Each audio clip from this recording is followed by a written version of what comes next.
take a loss.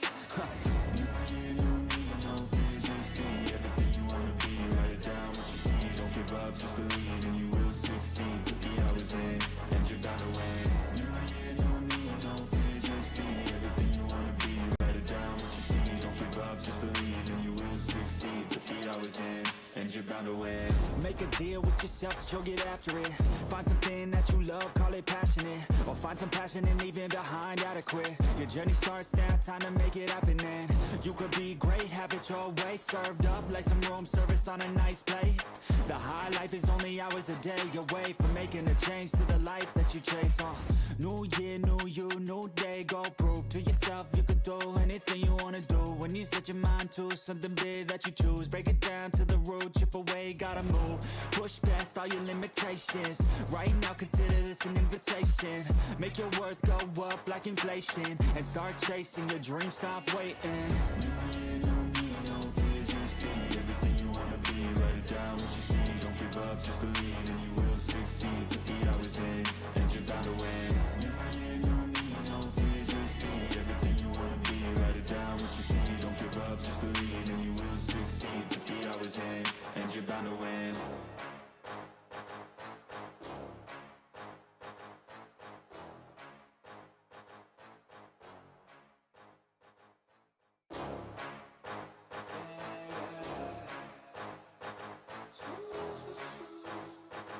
Yeah, let's go.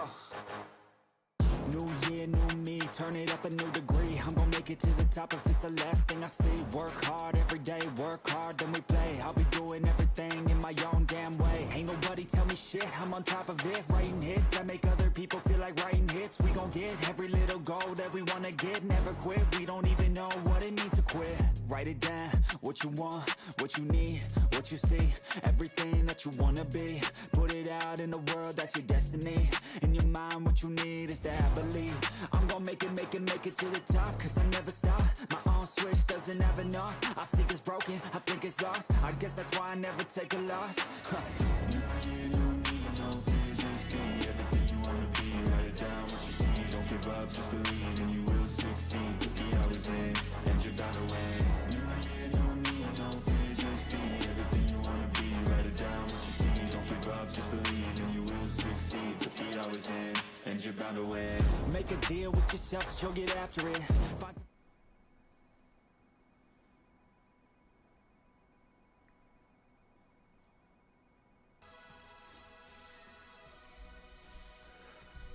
Konbanwa, konnichiwa, ohayo gozaimasu. Ore wa Yamashita Marko desu. Yoroshiku onegai shimasu. Good morning, good afternoon, good evening. This is Marko Yamashita bringing you the PROTOLIVE performance from HoloEarth. Oreo, welcome. Yes, Shy. As I tweeted out, I was setting up here about 45 minutes before going live, and rooms were already filling up extremely fast, and by about 30 minutes before starting the stream, I couldn't get into a room at all as I was adjusting my settings. So I was panicking a little bit, and luckily I was able to get into a room here that is relatively full. It's a lot fuller now than it was just 15-20 minutes ago. So if you are trying to get into a room by yourself and you are unable to, I will be moving my avatar more out of frame here, hopefully as they start the performance, and that way you can enjoy the performance along with me here. Now, I just want to preface a few things here before the performance gets started here. Number one, this is a alpha test of their performance capabilities through the client itself. So there may be some technical hiccups here. They have forewarned people that they're since this is the first time they are actually going live with the system as a whole, with this many people connecting all at once.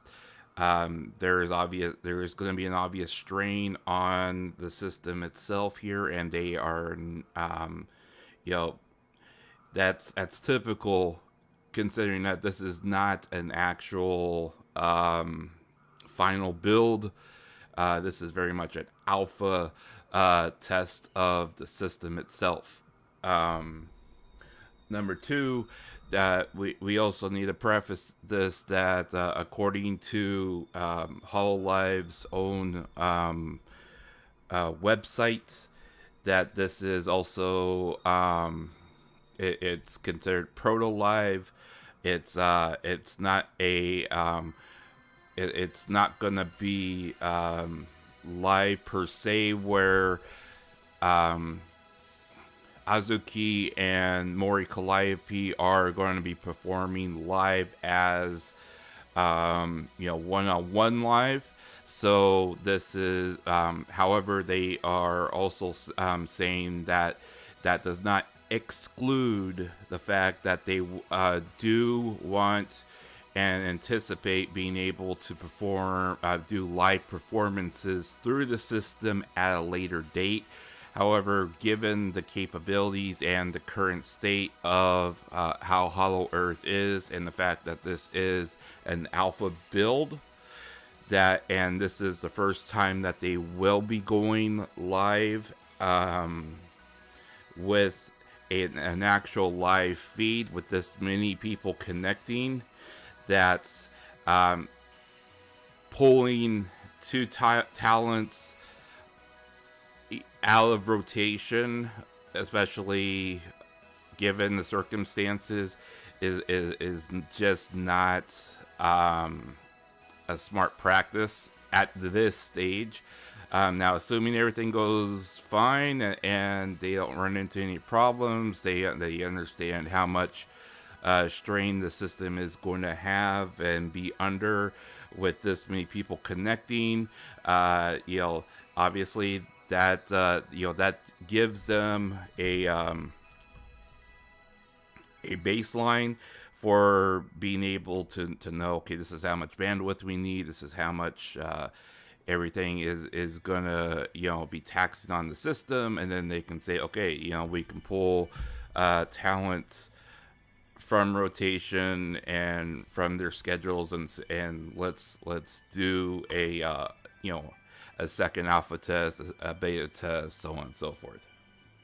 So, just to preface those two things off the bat, we do need to be aware of those current unknowns, so we are not putting an unreasonable demand upon Hololive and the current state of the client or the game itself. All right.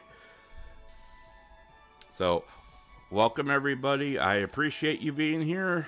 Again, we will be live here along with everyone. I will make sound adjustments. Again, I'll move myself out a little bit more out of frame here once things are kick into motion, so everyone can enjoy the performance along with myself as well. And so far everything seems to be going relatively well with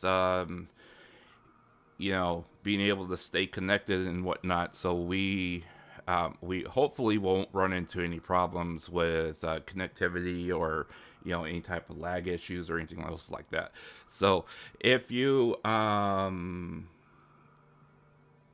if you run into problems where if you can't hear it, if you can't or anything else like that, please let me know so I can make adjustments onto the client itself. So far, just with the ambient background music, for me everything seems to be okay.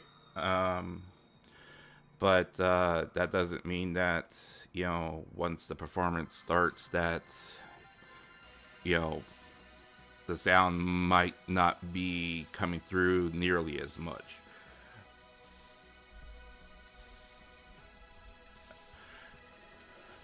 But yeah, this is basically how the current state of HoloEarth looks. There was a small update with the client here prior to the performance kicking off proper here. So it does look like they added additional textures. A lot of these, a lot of the these triangle polygon type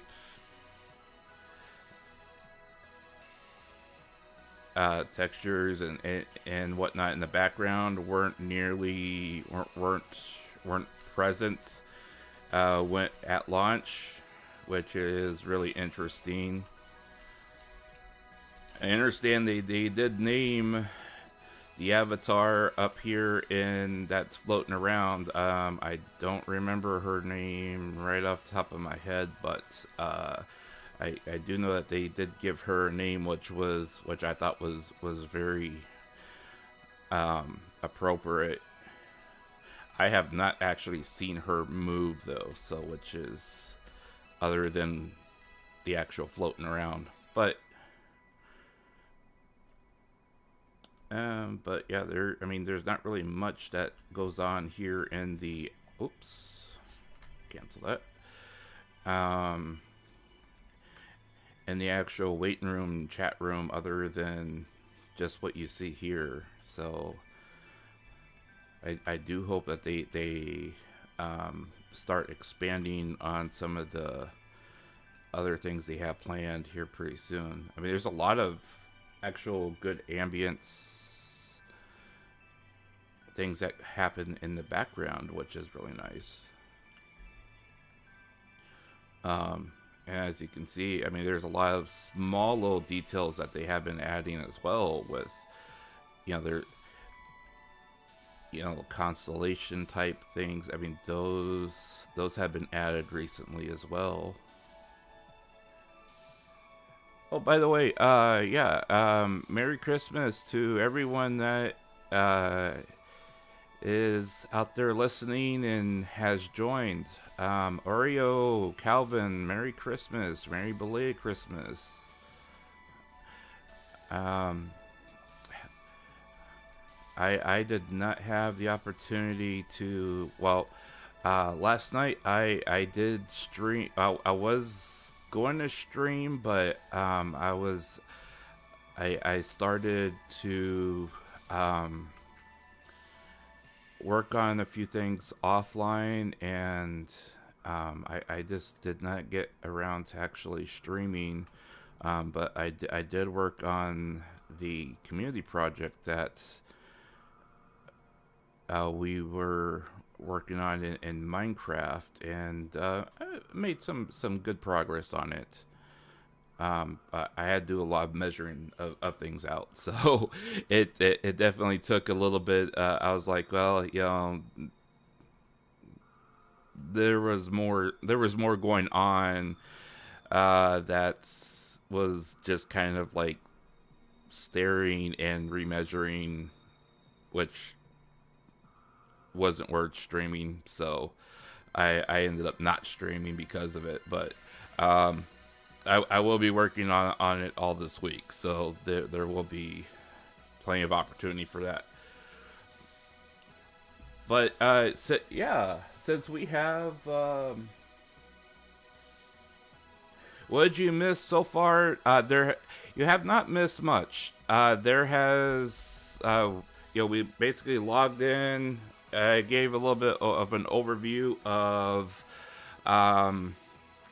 what to expect for today, for their presentation, for the performance.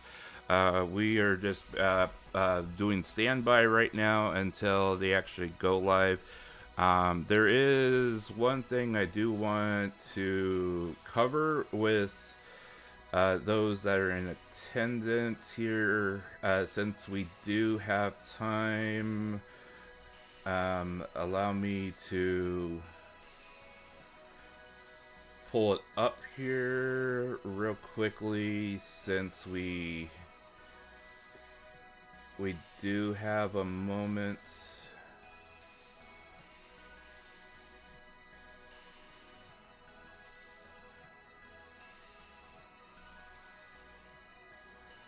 Give me 1 minute.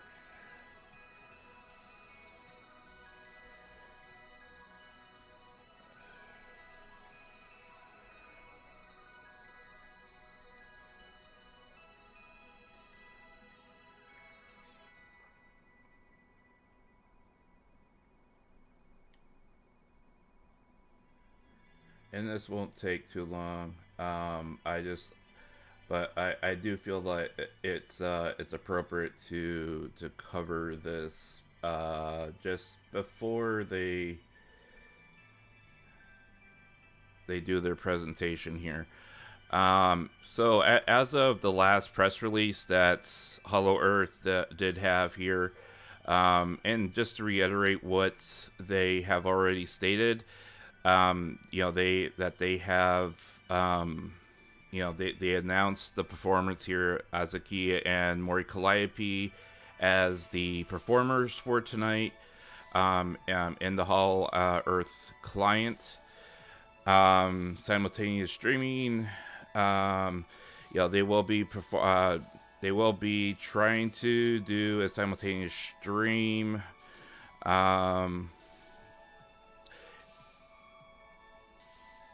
Hopefully they don't run into any issues with that. The performance is free for the purpose of verifying the system availability and server load. I love how translations mess up. Performance will be 20-minute mini live for the purpose of verification. They've actually updated a lot of this since their last update, so they're expecting 20 minutes. So hopefully, fingers crossed. And again, this is a pre-recorded live performance for verification purposes, but they are considering holding live performances in the future. So just as a reinforcement that this is that the talents aren't doing a one-to-one live performance. However, given that this is a live system, that's why they're calling it a PROTOLIVE as opposed to live performance. So they are warning that depending on server load, depending on how many people are turning in, trying to get into the client at the same time, that there may be interruptions or termination if there is system issues. They cannot guarantee that it'll be performed again.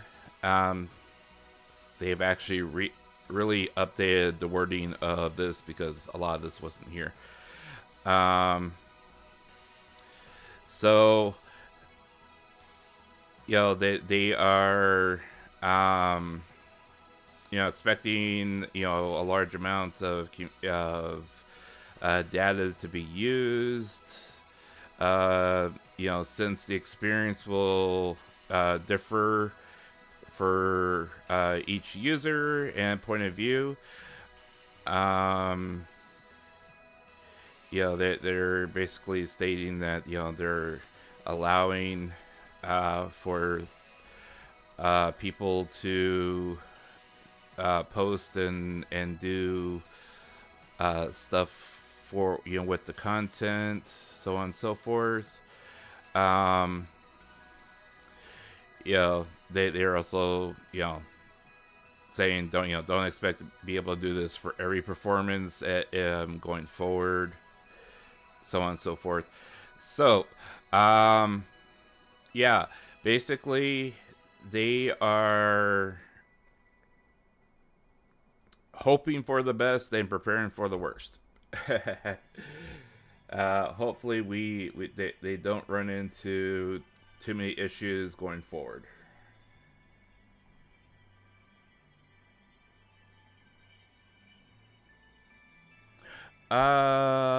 My Discord on this PC is currently not up, but I will pull it up on my phone here while we are waiting. Yes, Peanut statue is already done, so that's finished. I was working on the basically the roofing and everything of the igloo, and that is coming along fairly well. I did end up basically I started working on the roofing of the igloo, and I ended up having to start measuring out, also adding the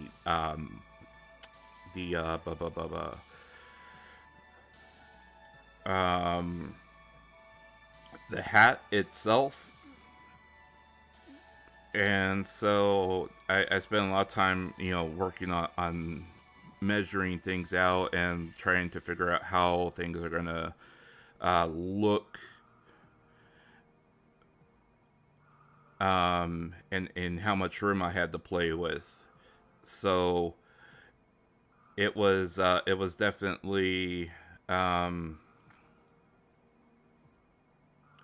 lot of non-thrilling type of things that you just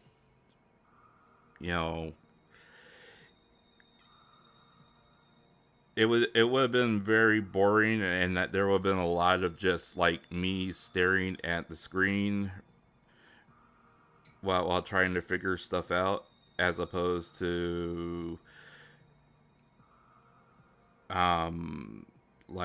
not wanting to be live and not saying or actually doing much. It just didn't feel like it was worth actually being live for at that time.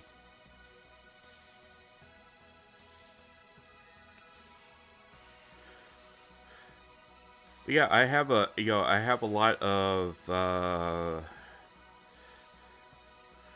momentum with that going as well. So we should be ooh. Oh my.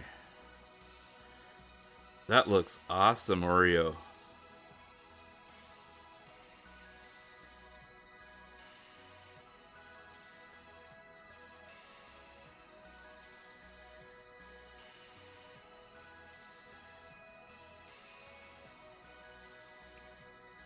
Oh yeah, so you go, is he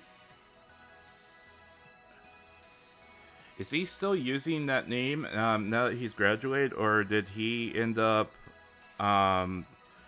did he end up is he using his old name or a different name? Or Alvin?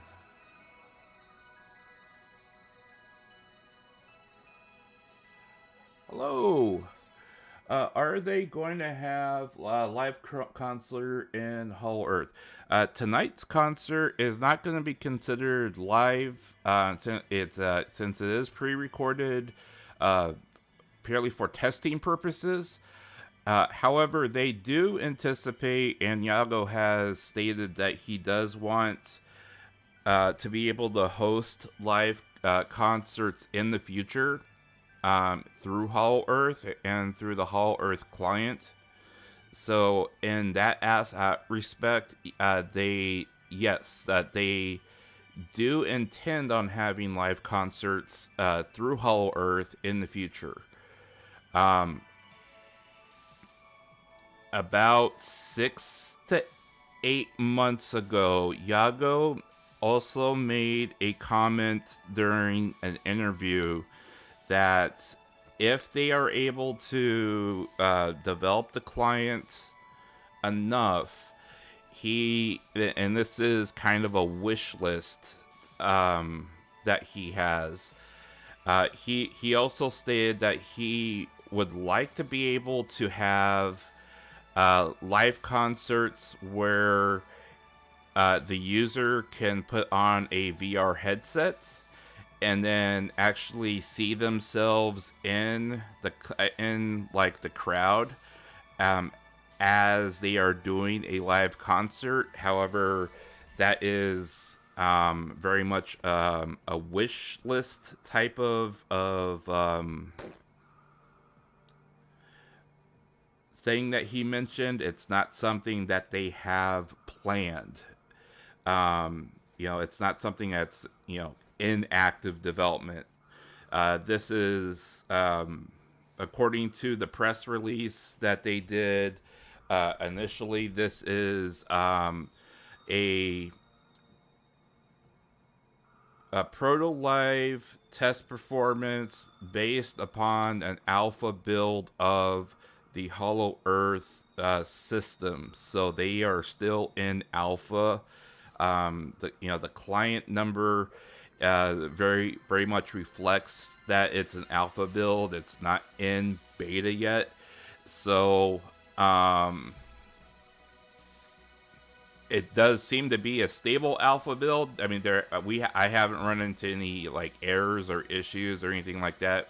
But with 2 minutes left, that's really going to be when the test actually occurs, because I already I was saying when I went live at the very beginning, about 45 minutes in, just being able to search and find an open room was already starting to become kind of troublesome. And with 30 minutes before I went live, basically the room list wouldn't even populate at some points. And even when it did, a lot of them were already saying that they were full. So we'll see. It's kind of a fingers crossed type situation. Yeah, Yugo is I haven't looked to see if Yugo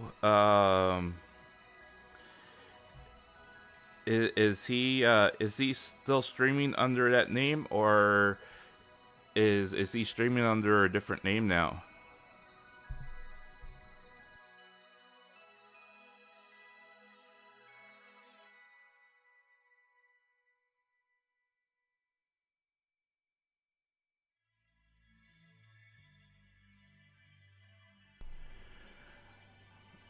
Well, to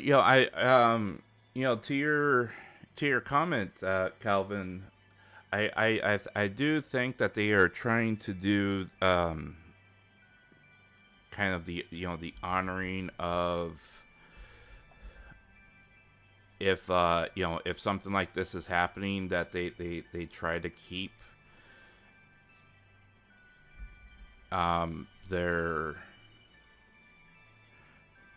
they want to have their fan base focused on whatever is the big event at that moment, and that's why there aren't many Holo members probably streaming at this point. It's kind of like how they, you know, with like birthdays and you know, anniversaries and everything else. They do have kind of like that unwritten rule that they try to abide by. Um, but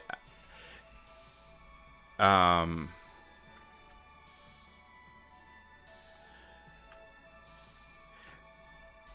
yeah, I'm not sure if I'm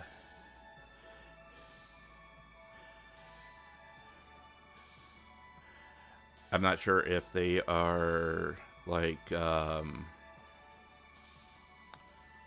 doing that for this event as well. But you know, I mean, it's very possible that that's what they're doing as well.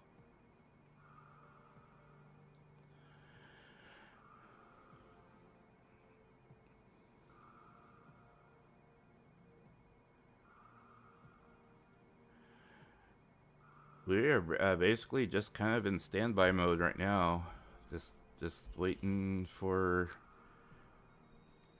hopefully there's no hiccups and they go live without any problems.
Oop.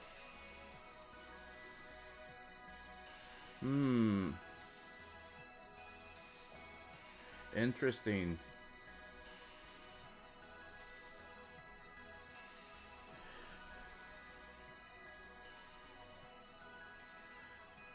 Well, they are performing on their channel, but it's not coming through and into the room, which is very interesting.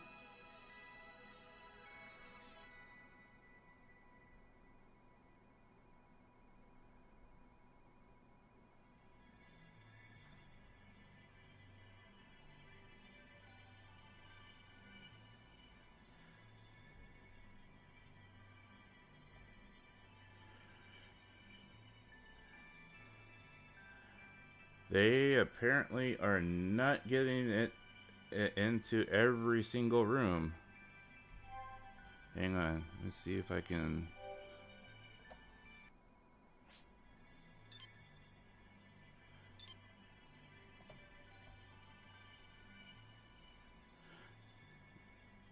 Now watch, I'm not gonna be able to get into a room. Yep, I can't even get into a room now.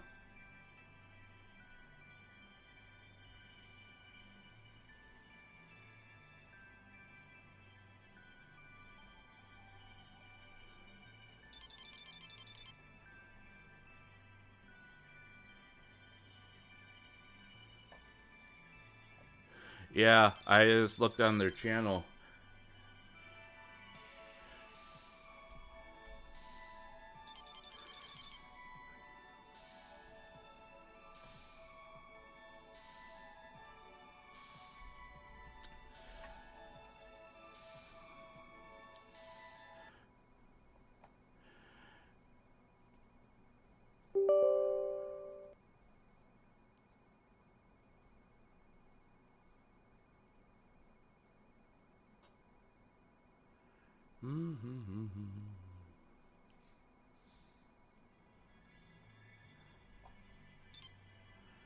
That's why they call it an alpha build.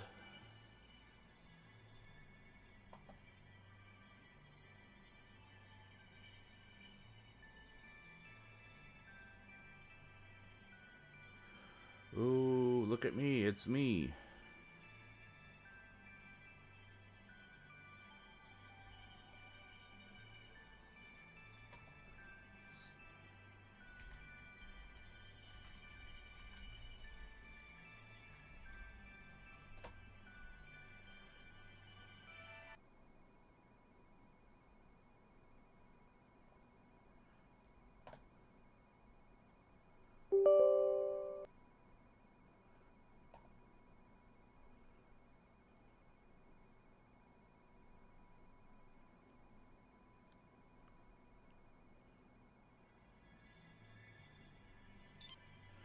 Well, the idea is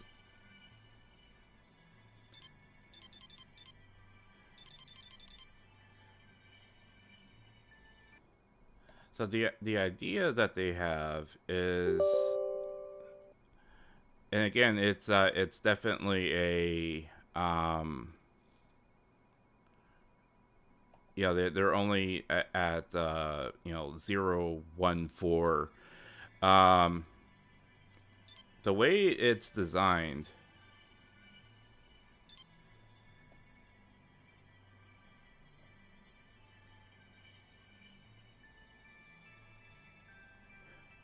is it?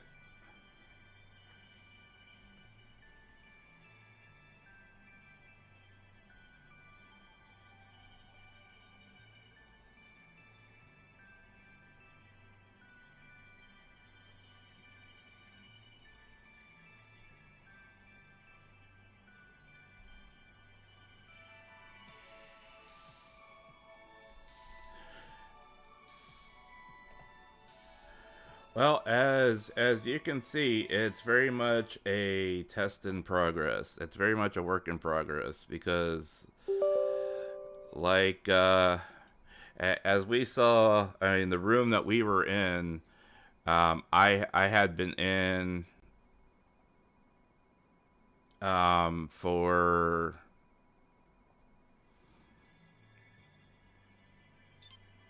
you know, well over half an hour on standby. You know, we've been streaming for 37 minutes, and I was in the room for over an hour. You know, combined 45 minutes to an hour, and the room list doesn't even come up now. So you know, it's far from a stable system.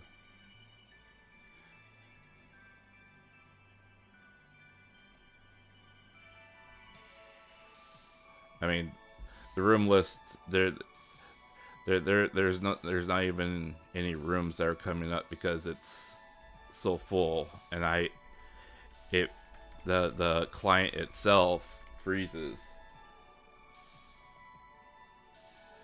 No, it definitely doesn't, and I mean, the client itself is frozen trying to populate the room list.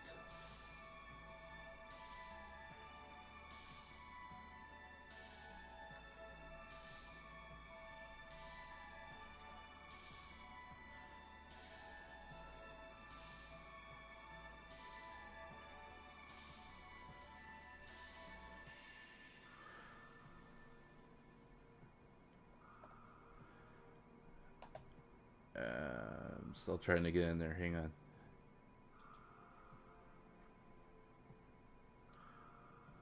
I mean, it's definitely a nice idea if they can actually get it to work, but you know, as you can see, it is far from a stable system.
At least they're doing more than one song.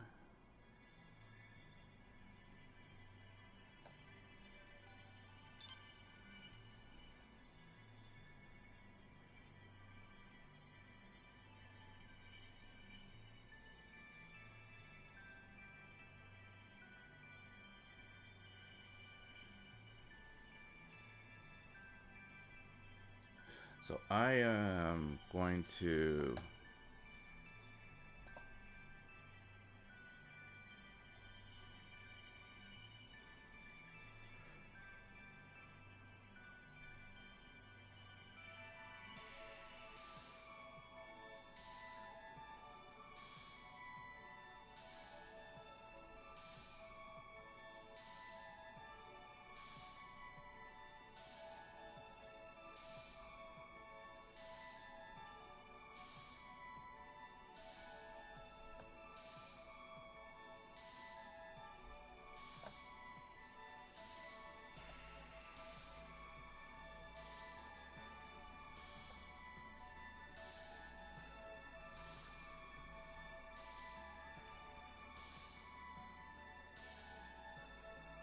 So you see how the triangles in the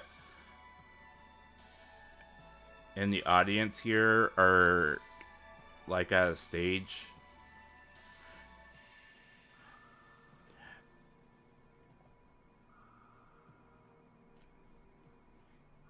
It's very possible. They only said that they were going to go for 20 minutes. But you see how the triangles are, you know, they're at kind of like at a stage pillar. The idea is they want to be able to eventually allow you in a virtual headset to be able to actually be in that view, and then be able, yeah, and then basically it'll be like you are at the actual event itself. That's their hope, that they'll be able to get to that point. Whether or not they are able to or not, you know, that's a different story. But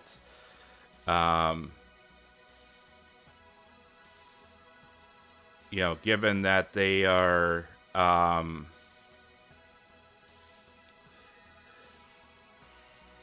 you know, at this stage, and I mean, who knows how many actual people are able to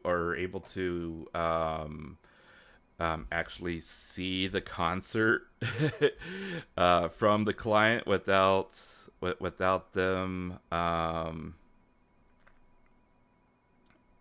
you know, being able to have connection issues like this is a completely different case. I mean,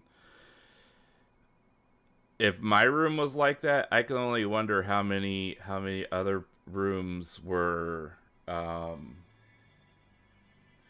you know, not able to connect properly.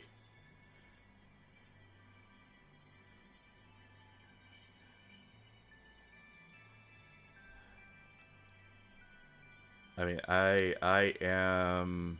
Oops.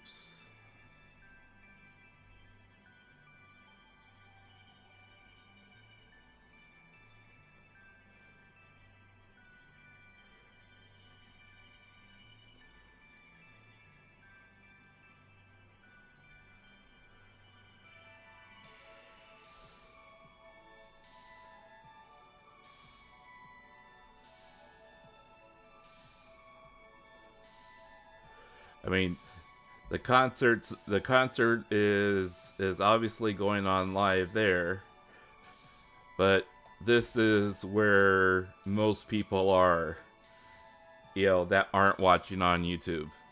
So, I mean, yeah, it's definitely not a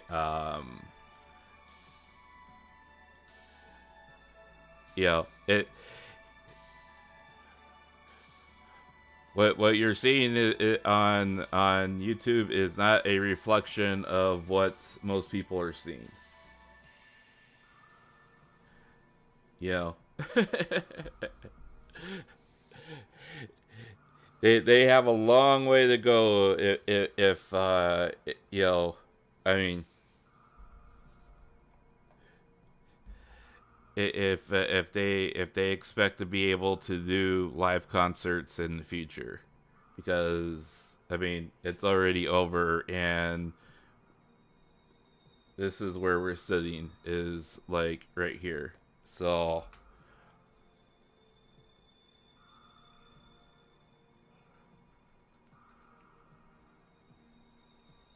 yeah, I mean, I can't even back out of the out of like the fact that it's still trying to find a room. I mean, there's absolutely no rooms that are loading,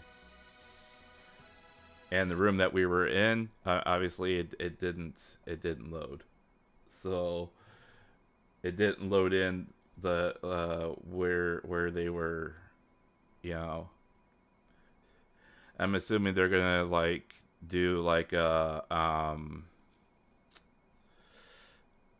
an encore here, since they're lingering on as much as they're lingering.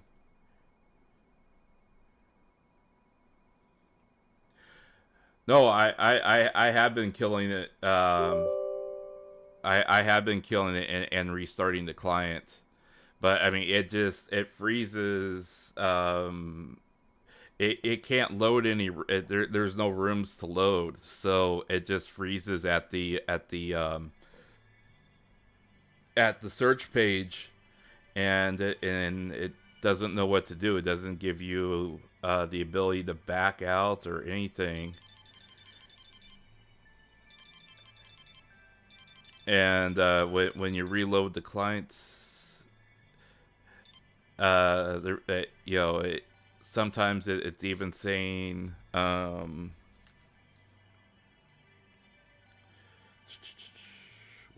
was this?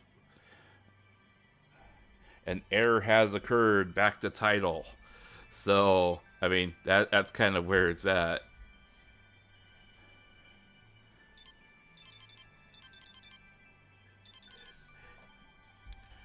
I think their system is at a point where it's just like actively refusing any kind of connections because it can't handle it.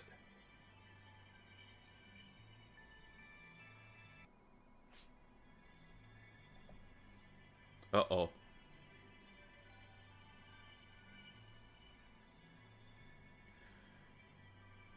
That must be the end of it. Yep, that's the end of it.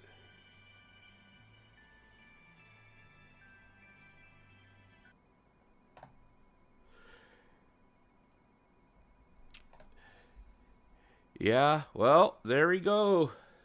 That was that was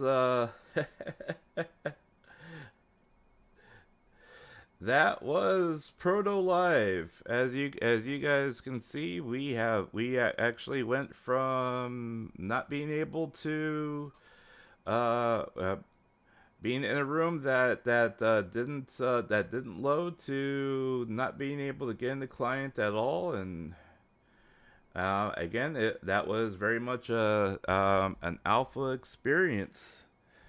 And I only wonder how many rooms didn't load besides ours, because our room definitely did not load, and we were not able to when I like I said, I had camped out in that room for 45 minutes straight, and the room didn't even bother to load. So I mean, we what can we say? Um, Alpha build, alpha testing, alpha results. They were able to stream what they wanted people to be able to see, but they did not be able. They were not able to actively show everyone who was in the game client the ability to actually see what they wanted them to see. So I would say the final result in this case is definitely an F for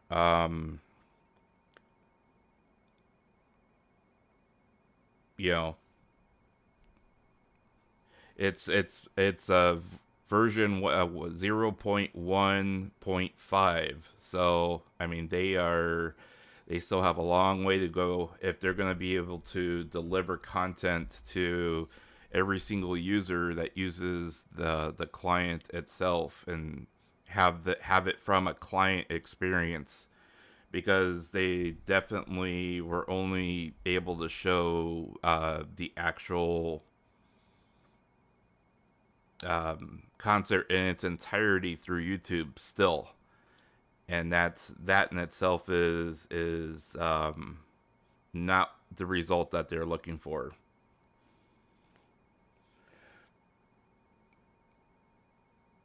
And I assume that if we were even to try to load the client now, there's probably most people have already logged out of the client, so I'm sure that the rooms will load back into.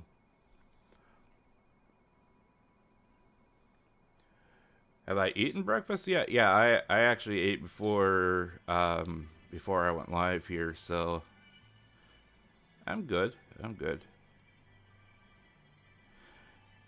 And there's still so many people connected that I'm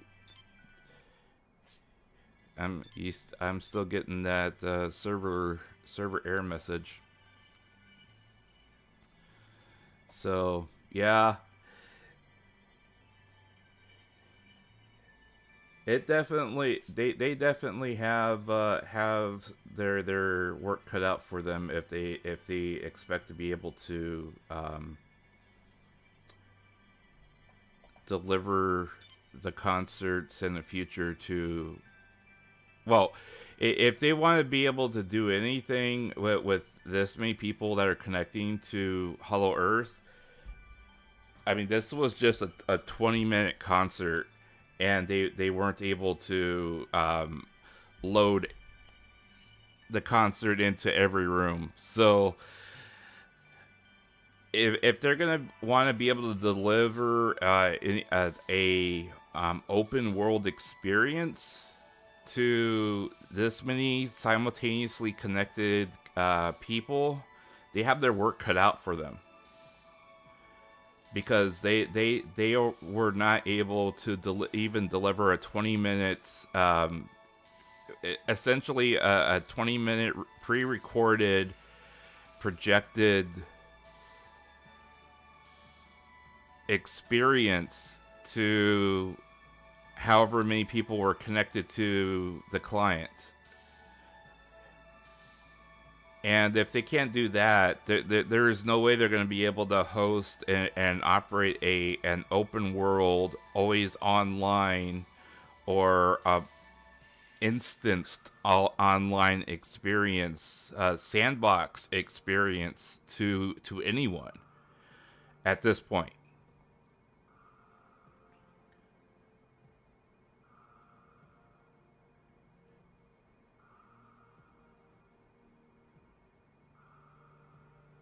All right, take care, Oreo. Appreciate it. Appreciate you being here, even though we weren't able to do it from the client itself. But yeah, I mean, the concert's already over, and their system is actively refusing the connection.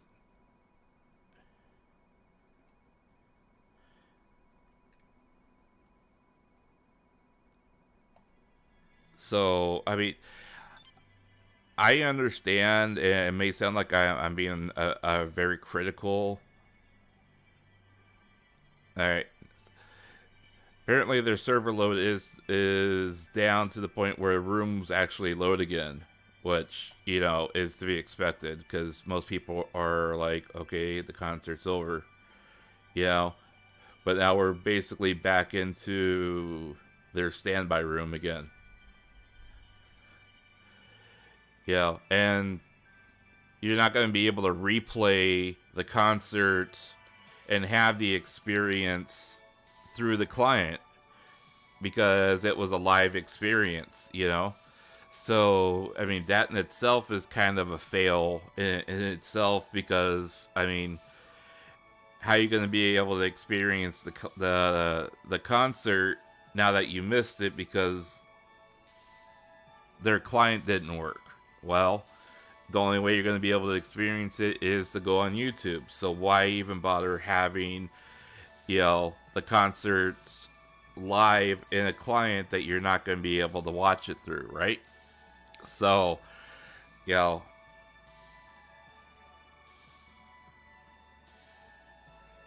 oh, all the songs were pre-recorded, guys. Don't get me wrong. Don't get me wrong. It's even stated in their press release that the songs were all pre-recorded. The actual show was pre-recorded. That's why they called it a PROTOLIVE performance, because the concert in its entirety was pre-recorded. It was a pre-recorded for testing the system itself. And to be able to test the system itself, you have to, they weren't going to have Azuki and Mori both performing live. They pre-recorded. They had all the motions and everything else like that they that they did with the 3D modeling. They had all that pre-recorded to load it in to be able to do the actual performance. The only thing live was about it was that they were doing it on a live system, since the alpha testing that they're doing is live. So they can call it a live performance. But as a whole, even if it was just them taking a song that they did in the studio and then using a 3D modeler to have their characters move to the music, they weren't able to deliver that to however many thousand people were trying to connect through the client, right? Right, exactly. I mean, if you look at systems like, and I know this is a big comparison, okay, but if you look at, like, let's take, like, Final Fantasy 14, okay? Final Fantasy 14 is, MMORPG. And it's similar to, not entirely, but it's similar to what they're trying to do with Hololive here, with HoloEarth, okay? Because you have your always online portion of it, then you have your instanced areas, and then they have their live events. And in order to do a live event, you have to be able to, go hot with the content in a live environment and have the transition occur. And if you've done anything with in Final Fantasy 14, the moment that the clock changes over on the server, I mean, you could literally see the transition occur in the instance or in the area that you're in. And you're able to see that the content has gone hot, that the content has gone live. And that did not occur here. I mean, we were sitting in a room for,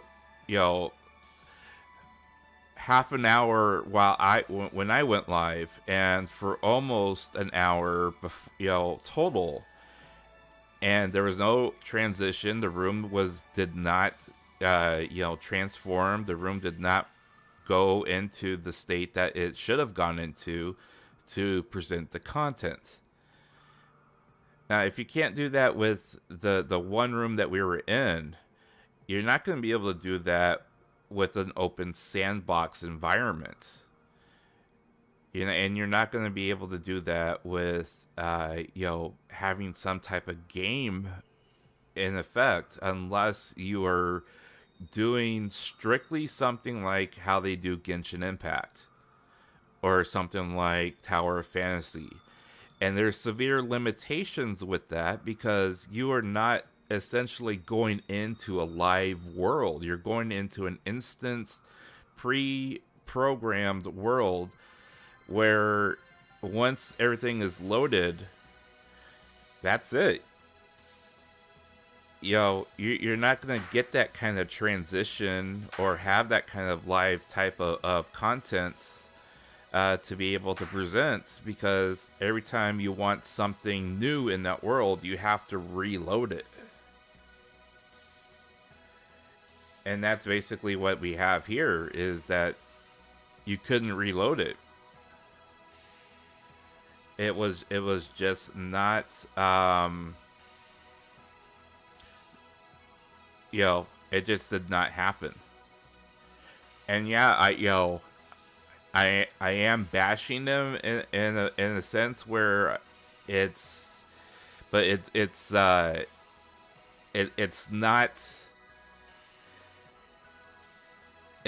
saying that they are not giving the people what they are promising. It's that they are very unprepared. It's constructive criticism. They are very unprepared. They were very underprepared for the type of the magnitude of what they're trying to do. And if I've hammered anything home since HoloEarth has been presented, if you have listened to any of my or watched any of my past streams, we have detailed in a large fashion just how understaffed they are and how ill prepared they are for something of this magnitude. That they're trying to do. They do not have the company itself. Cover Core does not have the programmers on staff. They don't have the amount of programmers on staff to deliver the type of product that they are trying to do, much less the technological infrastructure staffing to be able to handle this type of product. It took over 800 people at MiHoYo to get Genshin Impact to 1.0. They have over 1,200 people on staff now purely working on Genshin Impact and the other game. Tower Fantasy, same thing. You have to have that number of people just to bring it to a live state. And that's an instanced single player with multiplayer mechanics than what they're trying to do with HoloEarth. It's not even, you can't even really call it sandbox, because you're not really doing a lot in the sandbox per se, because you have to go to another instance just to build anything. And that's more of a, snap system as opposed to being able to build anything.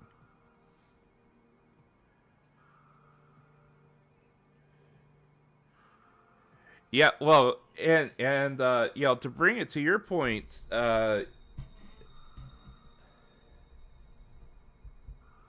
yes, exactly. It is it is an alpha state game or product at this point. Just the version number reflects that. 0.1.4 is an alpha state product. All right. And I understand that they are doing that this is a test to or a presentation to test and stress the system. I completely understand that. I have been an alpha tester, I have been a beta tester, and I completely understand that. All right. The fact that, and again, this is constructive criticism. This is not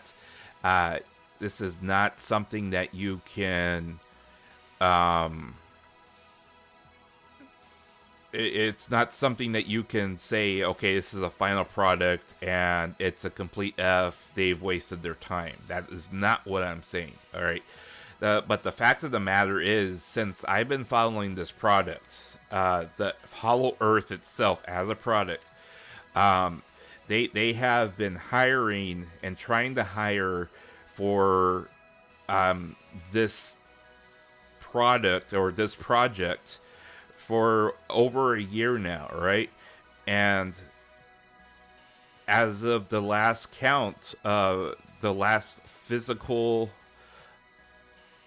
financial, well, not physical or not financial, but the last physical report that they have done publicly, they have nowhere near the staffing that they need for this. Nowhere. And even if you were to exclude everyone who is talent that is a VTuber or likely is working on the VTuber section or is administrative staff, if you were to exclude all of that, all those people, they may have a staff of maybe 200 people. Maybe. And that is really like giving them a lot of leniency as far as like how much they actually have on staff doing stuff other than manning the VTuber side of things.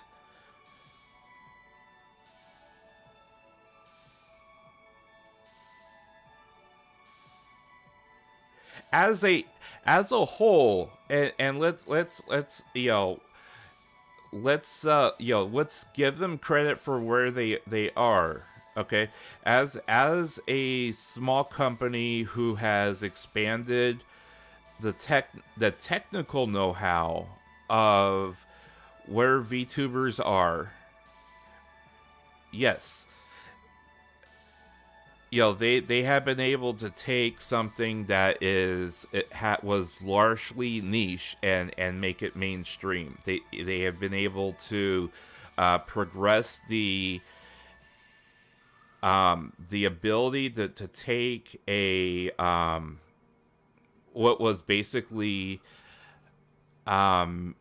solely looked at as animation offline that was not non-live, and be able to push it into a market where smaller people that aren't in the industry could purchase that product. And it's still very expensive to have a model made, but it's more affordable now to the average person as opposed to what it was before, where a product like this would not even be put into considered for commercial product to sell to the general masses. And I mean, you take stuff, something like VTuber Studio and a lot of those other products that are out there, and you pay the one-time fee, and then you're able to basically have the capability to be able to have a working, movable type of avatar. And that in itself is impressive.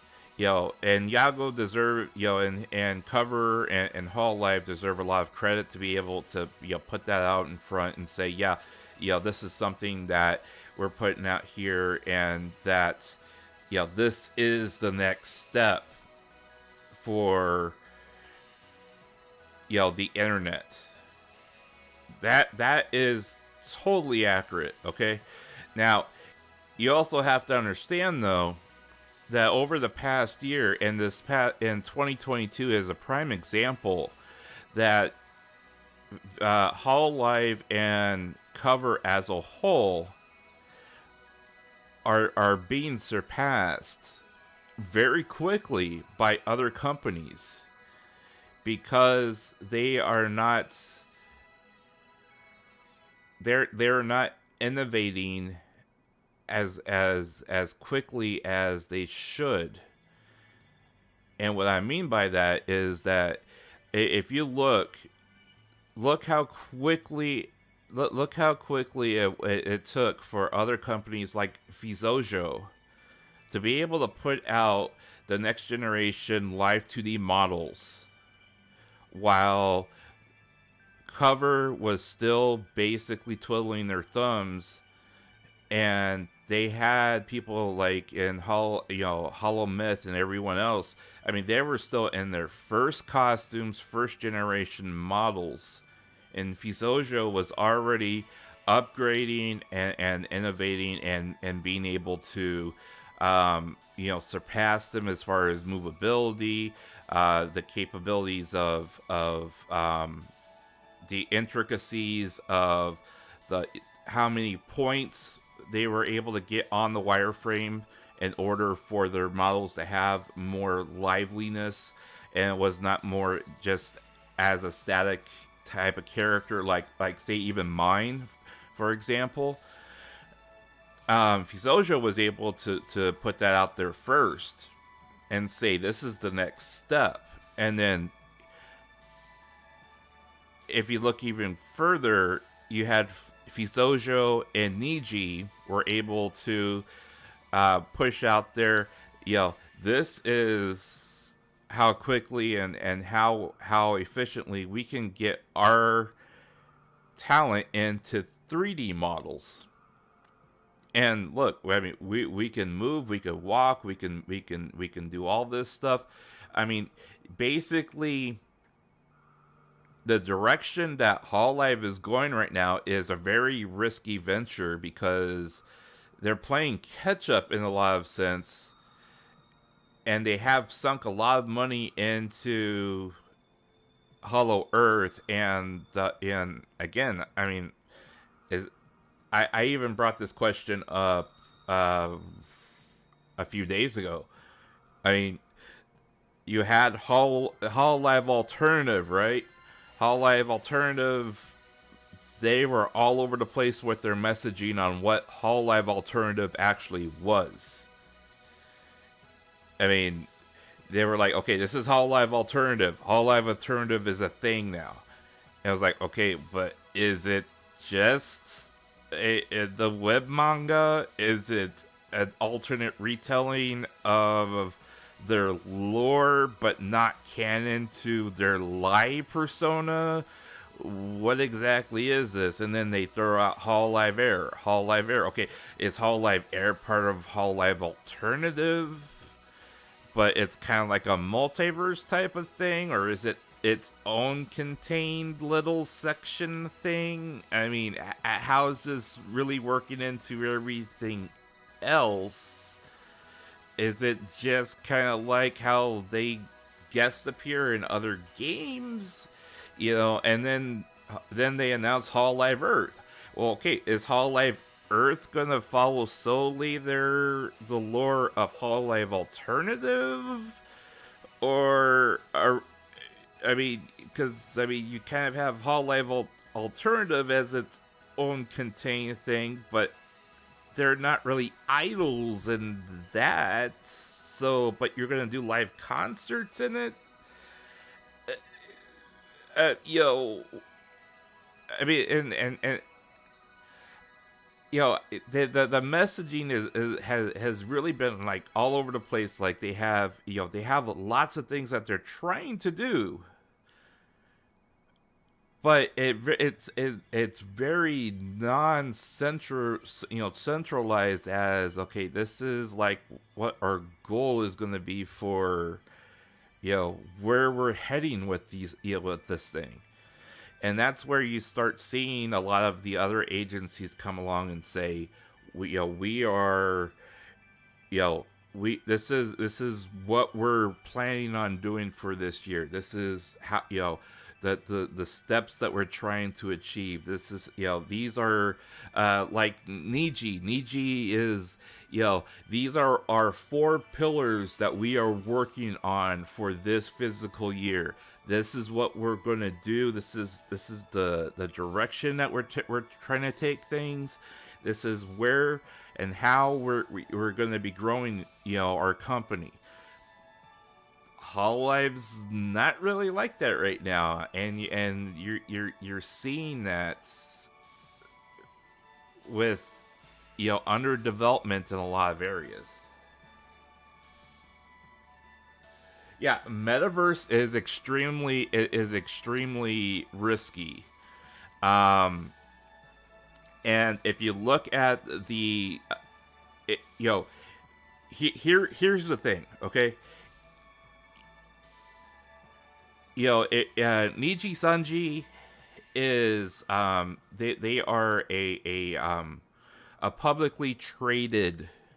They're the only publicly traded agency. Anycolor is the only publicly traded agency out there, VTuber agency of this size. Okay, and that so you can glean a lot of their information from their publicly released physical reports. Okay, so that's why you'll hear me referencing them a lot.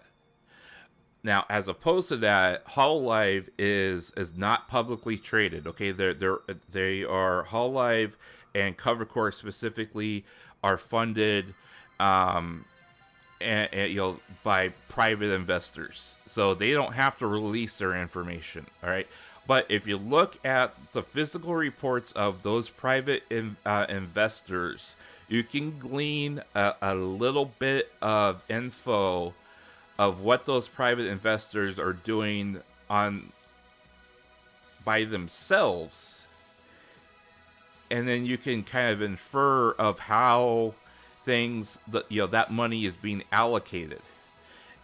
All right, now according to the physical reports of most of those investors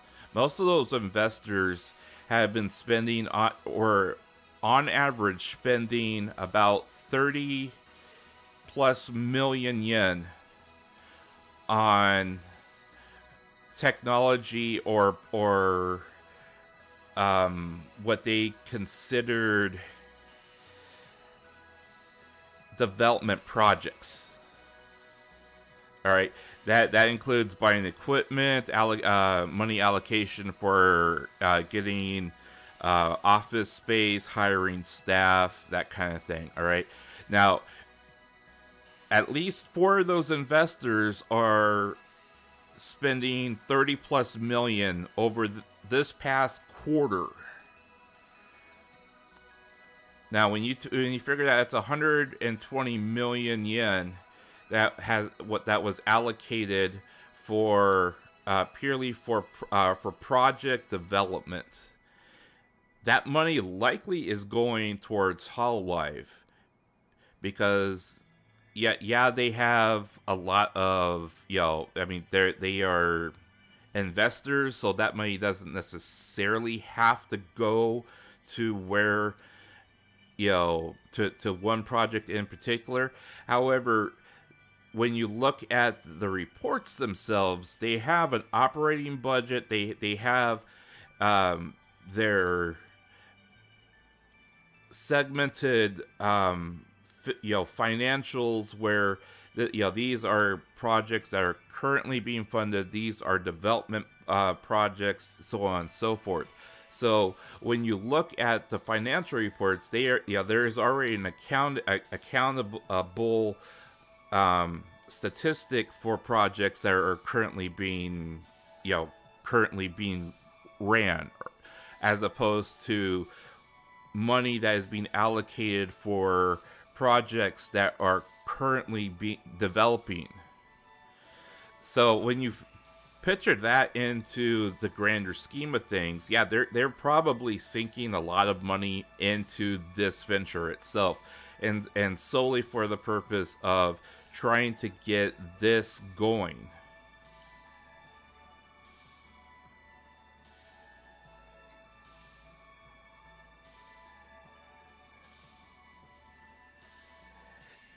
They really well, they really should, because I mean, at this point, it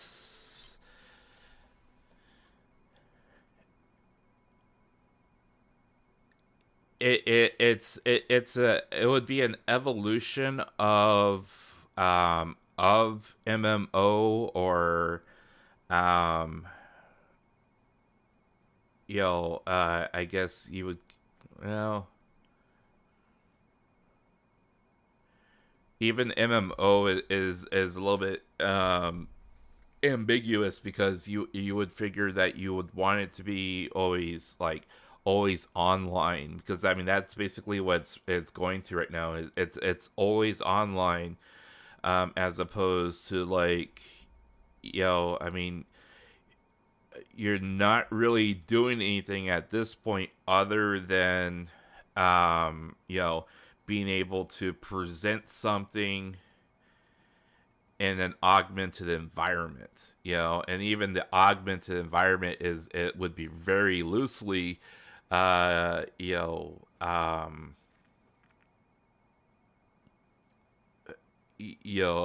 very loose generalization, because you're not really, I mean, you're kind of, it's basically a virtual chat room. It's a glorified chat room at this point, which isn't a bad thing yet, you know. But if they can't get beyond this without spending an absorbent amount of money, I mean, they have shown the testing of the game itself, all right? The game itself that they have shown is essentially a vertical slice. It's a vertical slice, again, which is very much alpha based, of what they hope to be able to do. And if you look at the vertical slice of the gameplay that they have shown, and we have shown, we have reviewed a lot of that info, that they have shown publicly on my channel before. What you see is a lot of very basic, bland type of environments that, again, are very much Genshin Impact looking, very much what they should have. If those environments were complete, it would have taken at least 2 years for development with a staff of 500 people minimum.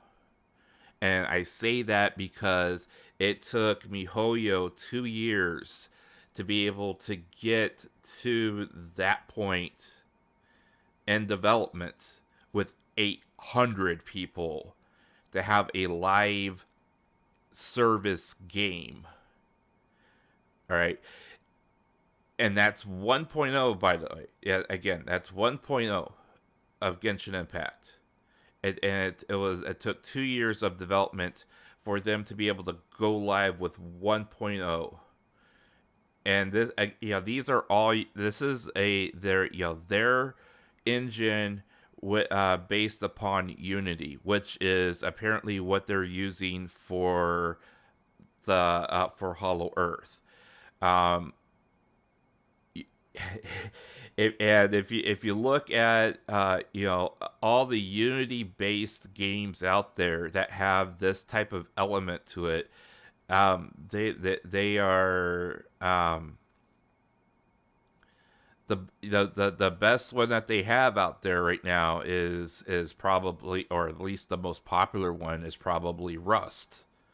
There's a couple other ones that are out there that also use a Unity type a Unity engine as its basis, but most of those have their proprietary engine with Unity support built into it, so that they're able to merge the technology together. But they had to do a lot of development on their own.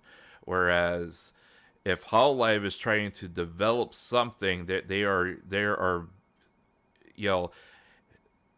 developing your own engine in itself is very costly. And I mean, most companies spend 4 years minimum to bring an engine online to 1.0.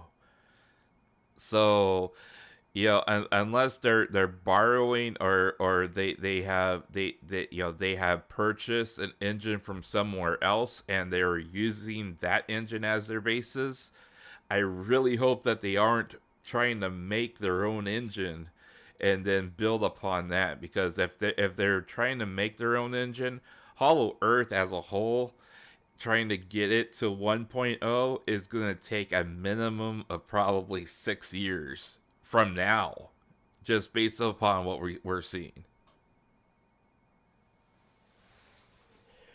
If you look at what I found it very interesting that once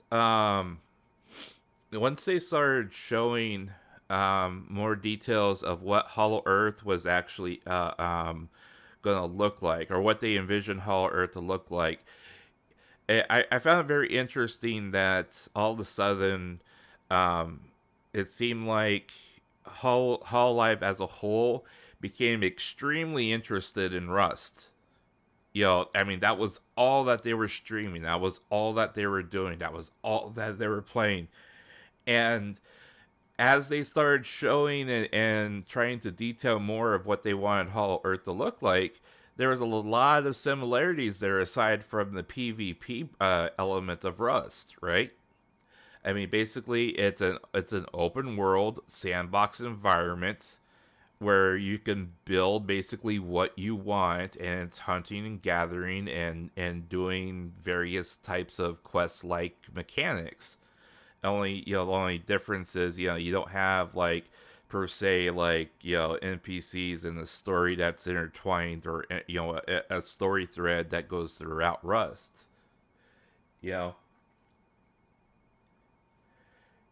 Yes, it basically, what you're seeing is Breath of the Wild. You're seeing a Breath of the Wild Genshin Impact type of setup with a sandbox environment that they're trying to build. And if you know anything about Breath of the Wild, you know that you don't build Breath of the Wild with a staff of 200 people and expect it to be a good game within 2 to 4 years. You need to have,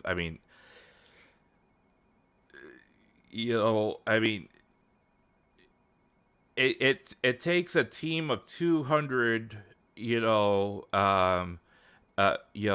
to 4 years to build a good single player game. But it doesn't take. But you need more than that to build a proper, always online, or games as a service game, right? And how much was it?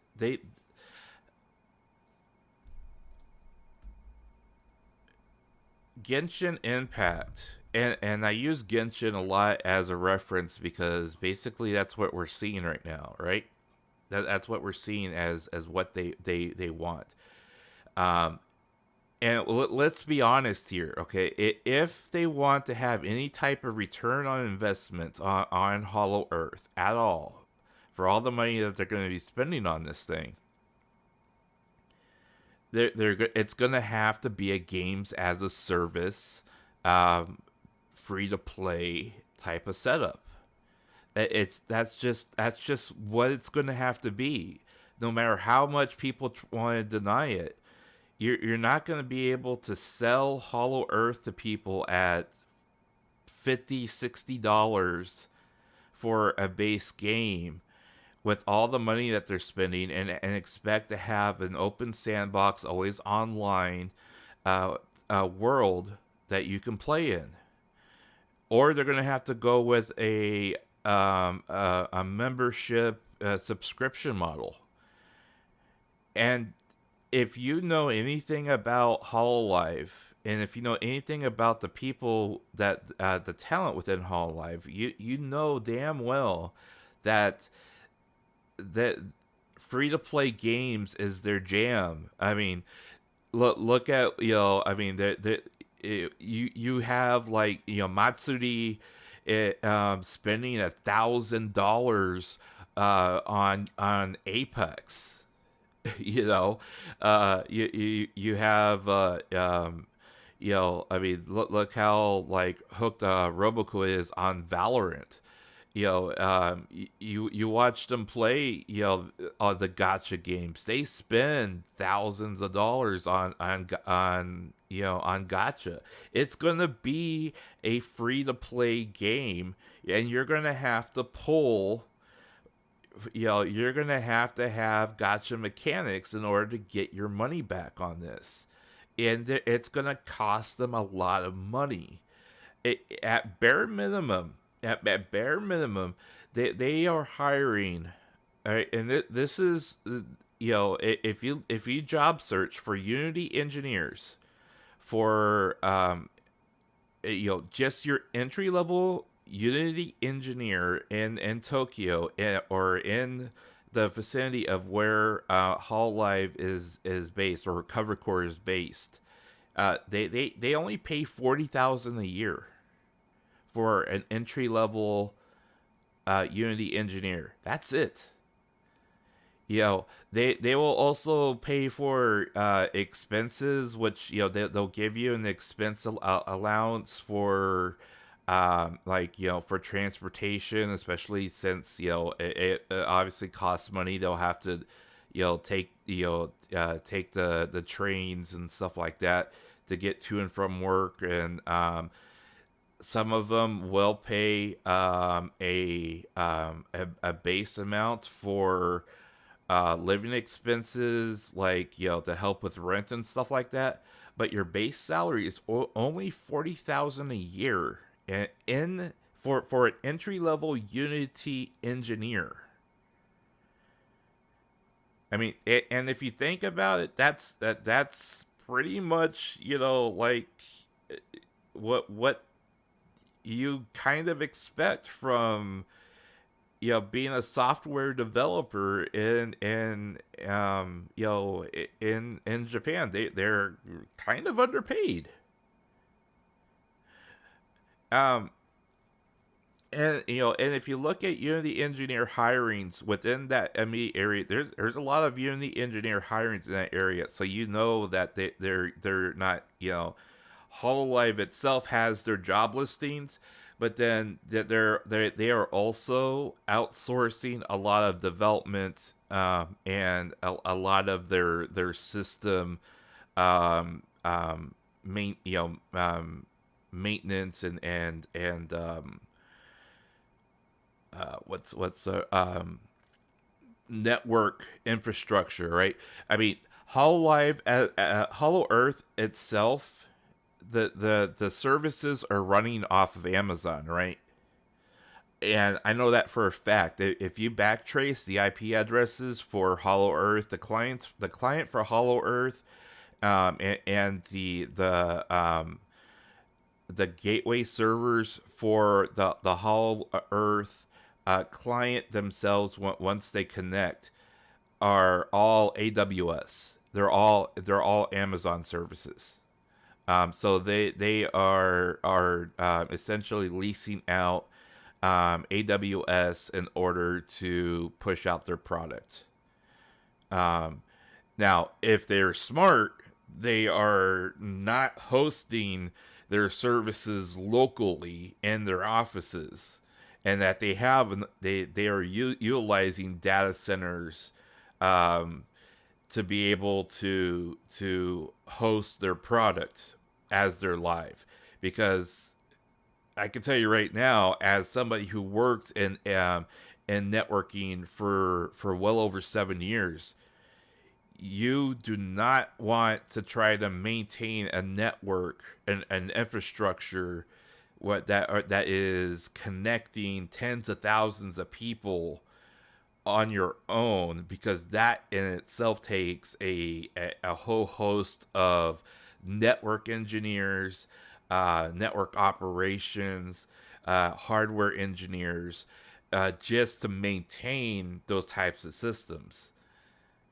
That's why you see on their job postings that they are looking for front end and back end engineers, because they have a certain amount of, I mean, if you have a data center that is hosting that stuff for you, you're basically paying them to take care of that stuff, and you're not trying to maintain it. You basically hire your administrators to be able to monitor those things and then troubleshoot the issues, and then work with the data center to resolve the issue. And they do more monitoring and a surface level type of maintaining, as opposed to trying to maintain the actual hardware itself. And the hardware itself is going to be costly on its own. I mean, if you're trying to do a multiple connection of this that's always online, I mean, you're gonna be spending tens of millions of dollars just on the hardware. And Hololive is making a lot of money, but they are not making enough to run their own stuff. I mean, and if they are, Godspeed, because you are it's a lot of money. It's a lot of money just to be able to buy that stuff. You know,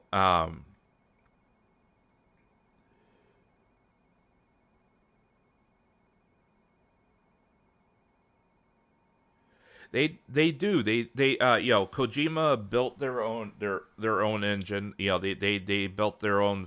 Well, okay, so um if we backtrack just a bit, um so Kojima built the Fox engine for Metal Gear Solid 5, right? They built the Fox engine, but and if you look at that, that took them 4 years to build the engine, and then there was an additional, I think, uh, they built.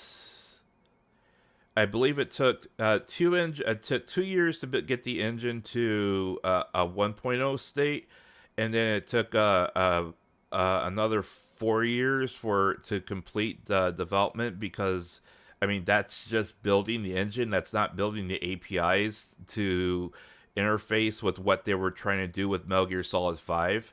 That's why Ground Zeroes was basically you could call it kind of like their beta test of trying to exploit the engine itself. But if you look at Ground Zeroes, the interface was completely different than what 5 ended up being.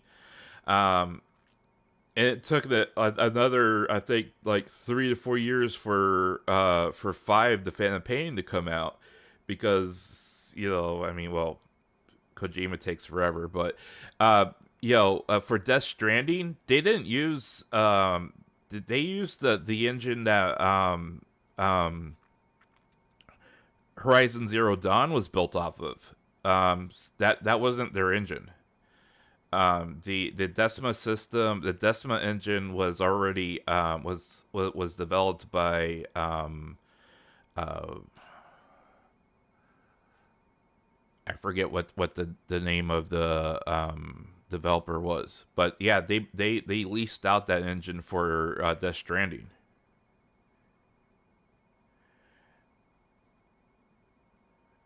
Now, for Sonic, I'm not sure what the latest Sonic game engine was built off of, or how long that development. I don't follow Sonic as much as maybe I should, because I was never much of a Sega Genesis fan to begin with, or Sega fan. I did buy a Dreamcast, but that was a long time ago.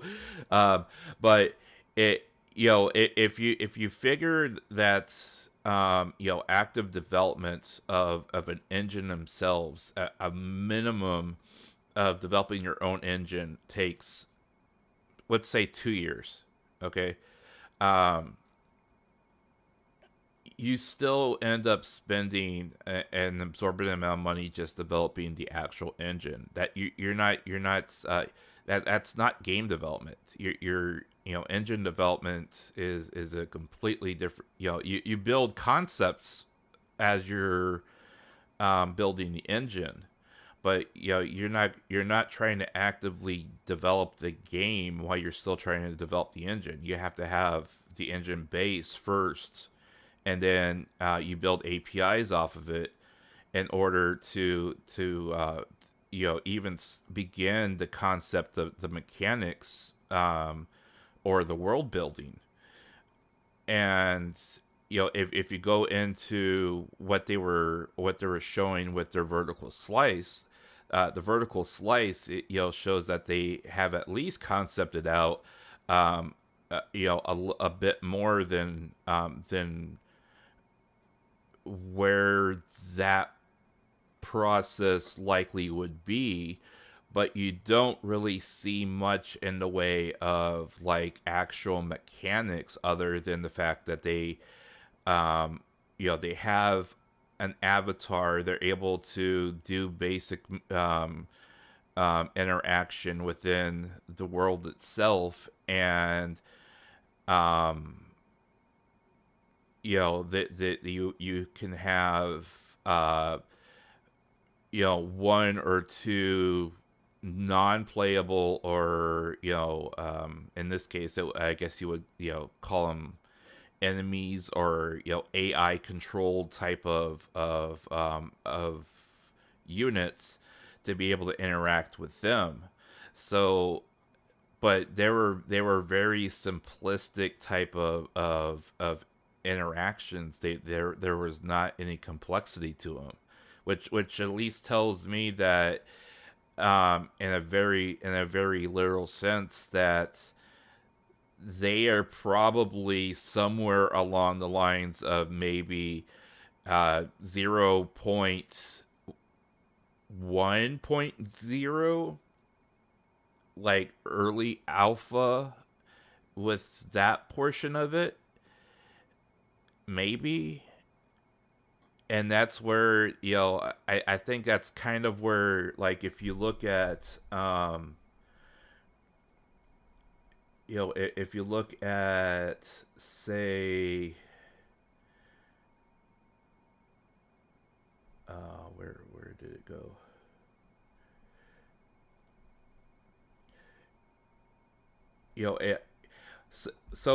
When they initially announced HoloEarth, they announced the fact that you were going to be able to create your own avatar, and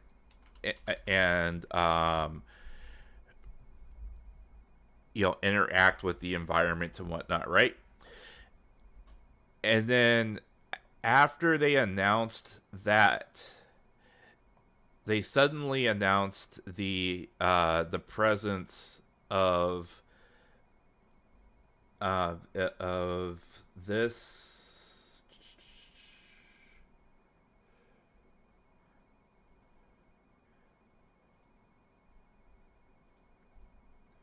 They suddenly announced the presence of this character They suddenly announced out of the blue, oh yeah, and we are also, we're also contracted,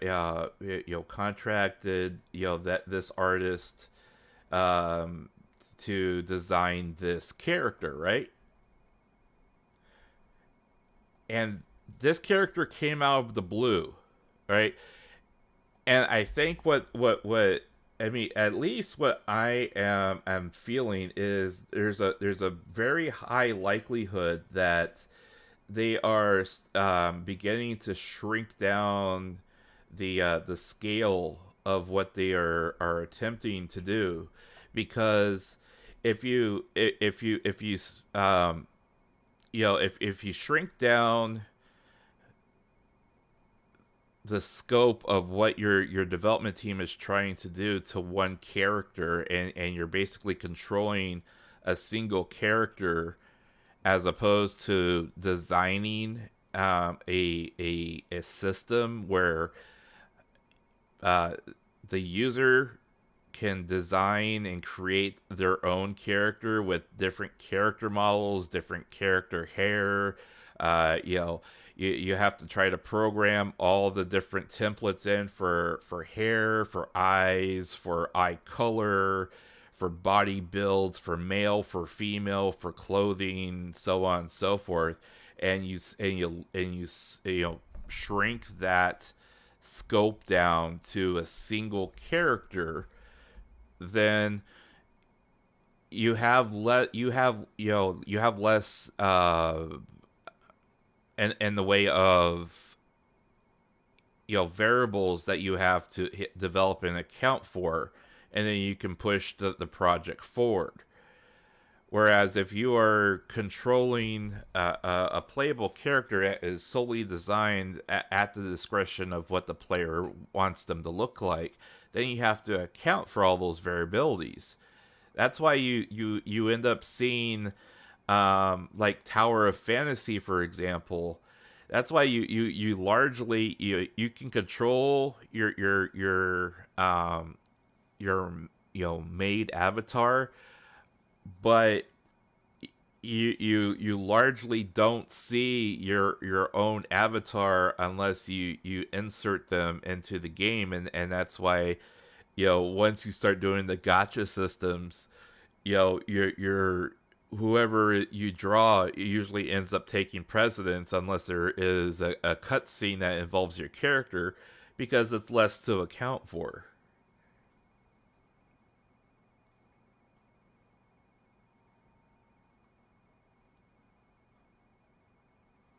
Well, uh, you know, did you see that they just bought Kojima just bought, or unveiled their new studio? And it looks really nice. I don't know where he gets the freaking money from, but I mean, they're really well financed, and I'm assuming they're probably still using that same system for Death Stranding 2, since that's in active development. But I think they're also developing another game as well. I don't remember what it was off the top of my head. But um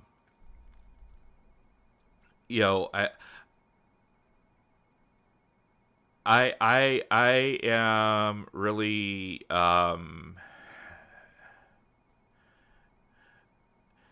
the reason why, and I bring it back into, I always try to bring this back into focus here.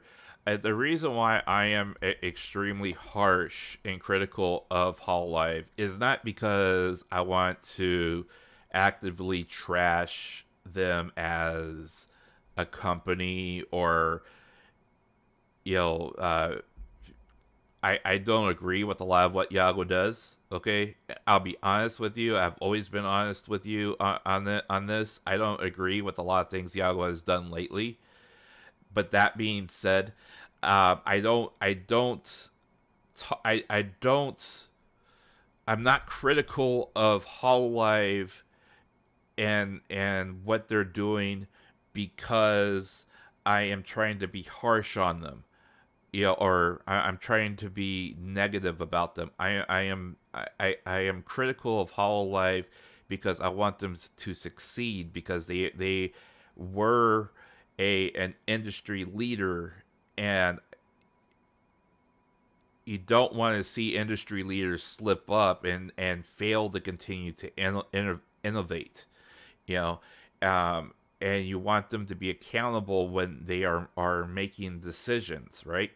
And you also want them to be responsible to be as industry leaders, to be able to set examples and not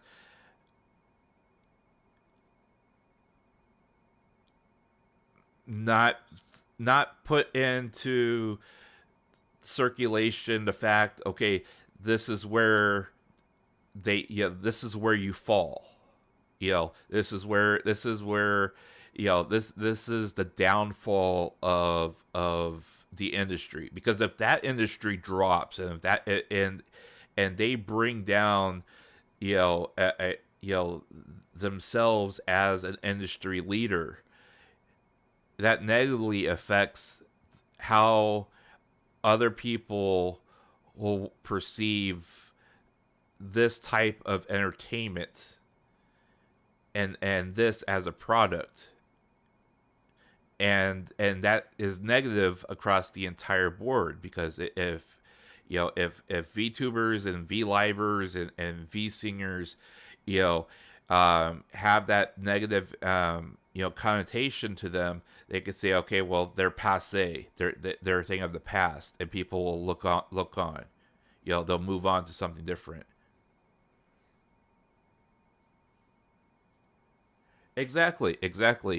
And I just want to bring this to everyone's attention, because I just realized this, and I think it's extremely interesting that I didn't even notice it until now.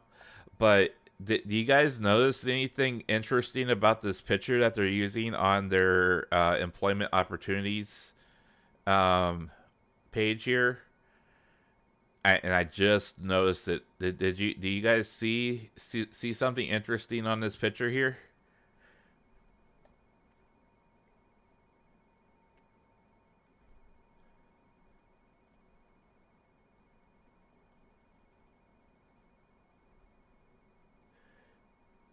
Yeah, I find it extremely interesting that that they're using this picture, considering that they literally erased her from existence.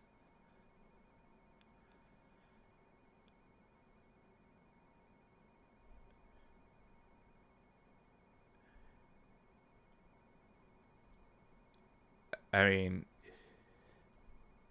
that they don't even they don't they're not they don't even have Coco in here, you know.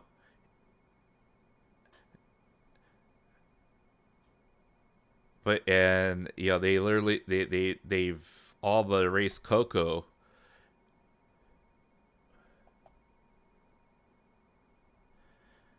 But I mean, she has literally been erased from existence in Hololive.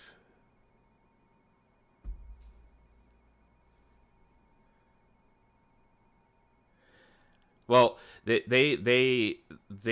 basically emptied their stock, is what it was. They I mean, if you have a stock of merch of somebody who's no longer with the company, you're gonna you're gonna want to like try to get rid of it instead of like writing it off as a loss. So yeah, they're gonna want to profit off of it and sell it until the last possible moment. Until they can't.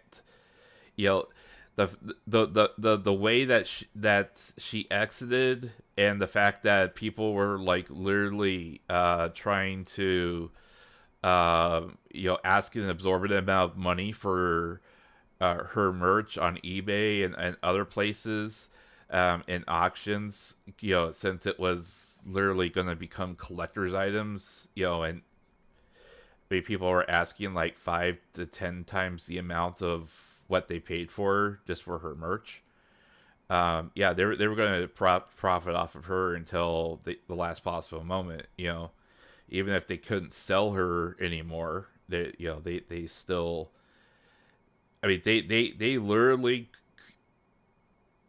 when they had more people buying her merch, than they had people trying to return it, or cancel their pre-orders. Let's put it that way. I can tell you that for a fact, 2-to-1, that they had more people. They sold out, or were no longer taking orders for most of her merch, faster than they had people trying to return or cancel their orders.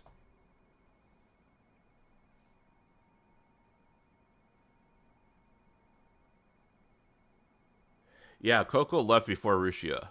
Coco's graduation was like a month and a half, I think, somewhere around there. I think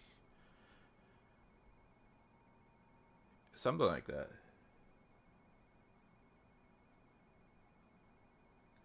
It is. It really is. It is. Now, I went through this job listing, that, the job listings that they had here at Cover, a few weeks ago, and we could, and we, since we're here, we can look at it again. The the in the Metaverse project. This has been posted for a while.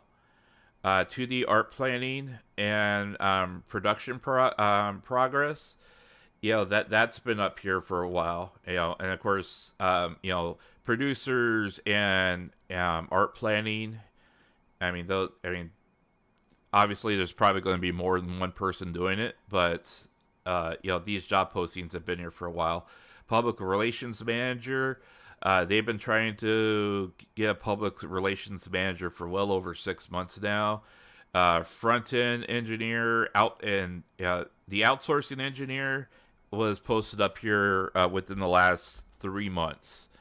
Front end engineers for the Metaverse project. This has been posted here forever, and you're going to need more than one engineer for this type of what they're asking for. On this one in particular, I can tell you that for a fact that it's not just one job that posting that they have here. I mean, they're looking for multiple people.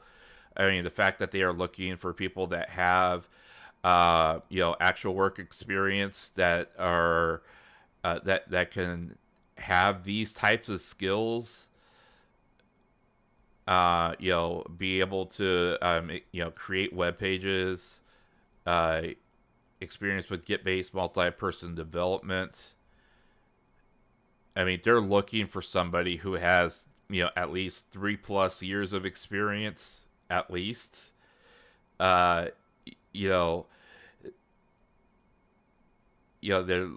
somebody that has UI UX design development. I mean, they're looking for somebody who has some serious experience. And I mean, they're going to need to pay extremely well. I mean they're looking, the minimum hour. I mean, you're looking at a 45-hour work week minimum. I mean, they're basically, and honestly, I'll tell you this, as somebody who's worked in networking for as long as I have, you are going to be working at least 60+ hours at this job, at least. I mean, they're saying core times from 1 to 5, but you're going to be working 8, 10, 12 hours a day. You would basically work 8 hours in the office, go home, and you'll be sitting there at home remote, doing remote management for at least another 4 hours. I can tell you that for a fact. See, Oh, they updated it as of June. See, look, they Hololive. Here's the thing. Okay, look, Hololive has 377 active employees. Okay, they've actually hired. They've actually brought on more people than last time. I looked at this number. They have 377 active employees. All right. Um, Now, active employees also in on this counting here, this can but doesn't always include contractors or contracted work, such as mamas and papas who do design, the VTuber designs of of costumes, models, upgrades, so on and so forth. It doesn't always include that number, but it can include that number. But even as assuming that this number here excludes those people, you're looking at they probably have a team of somewhere around maybe like 300 people now that are likely working on this project, which is, I believe, what was my last count? I believe that's an increase of,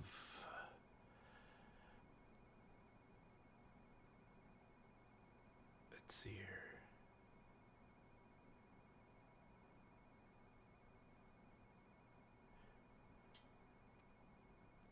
Okay. So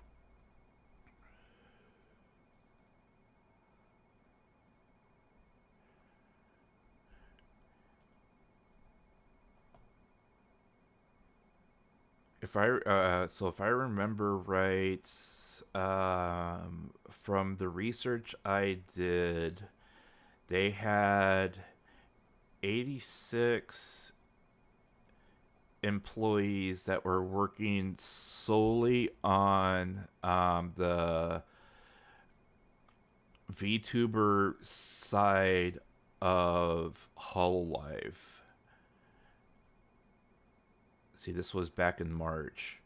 So they have a team of roughly 290 to 291 people who are who likely could be working on the metaverse.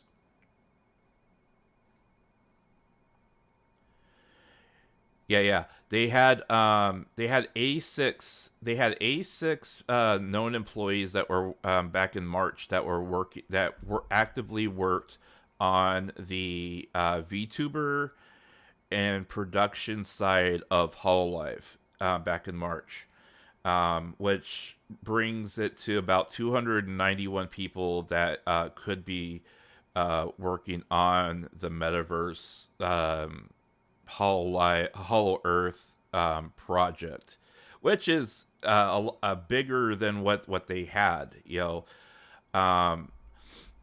Now, based upon upon my research, though, um, so okay, and again, I'm gonna use Genshin Impact as an example because they have the best. They have been the most open about their development process of getting the game out to market and their success. So Genshin Impact began development in early. I'm sorry. Genshin Impact began development in late January 2017. Okay, and the initial team back in 2017 had 120 people. All right, and that was when they started. They once the project was greenlit, though, they increased their team to 400 by the end of 2017. All right, so that's already dwarfing what Hololive potentially has on this project. By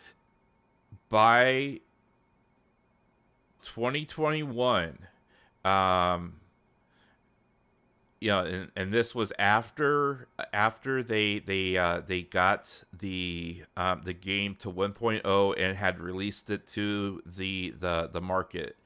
They were at 700 by February of 2021. Um, when they were developing the game, they had a development and marketing budget initially of 100 million US dollars. That was just that was just at the beginning. All right. Now if you look at the capital stock of what Cover has, this isn't cash on hand. This isn't this isn't what they have to play with. This is just their this is their net worth, basically net worth, and you convert it from yen to US dollars.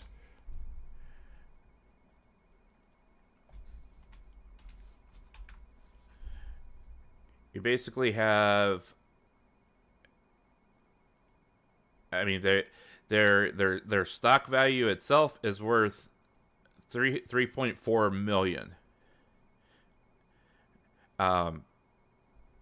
That's not profit. That's not operating budget. That's not cash on hand. That's just the capital stock of Cover itself.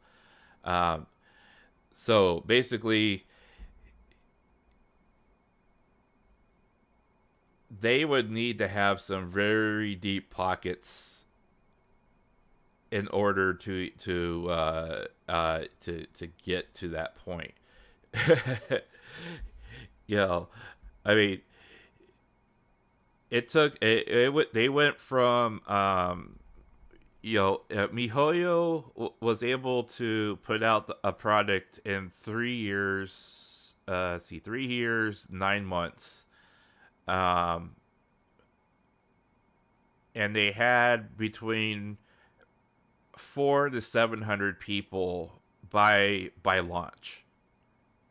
So, they are definitely going to need to have more people on staff just to have this game functioning. Now, there are if you look at the shareholders and the investors of Hololive themselves, there are and if you also look at their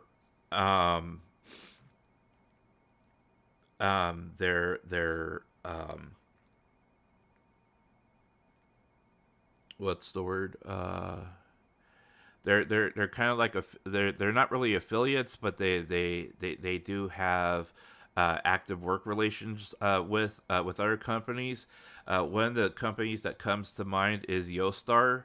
Yostar, you probably recognize the name from Azure Lane. They also they have an open collaboration with Azure Lane. Yostar also is the company behind Mahjong Soul. They have a team of 500 employees there that can assist them with game development. There's also another team, another investor here. I don't remember which investment group it is off the top of my head, but they are actually a underwriter for one of the larger internet service providers and game that provides game services to Japan, and they are actually they claim to be a leader in VR and augmented game distribution. for online services. So that could be a revenue or avenue that they're also trying to exploit or utilize for HoloEarth. But if tonight's testing of HoloEarth as a whole is any kind of indication, they definitely have a lot of work cut out for them if they want to be able to deliver a product other than just kind of a glorified type of chat interface. You could basically have this kind of service through any number of apps that are out there right now that are already in circulation without I mean, yeah, you wouldn't be a little tiny avatar that could do various things, but I mean, essentially, what they had tonight was okay. This is kind of like what this is kind of YouTube, but maybe a little bit more interactive than and that's really not worth spending the money on if that's all it's gonna be. So, and it didn't even work for across the board. You know what I'm saying?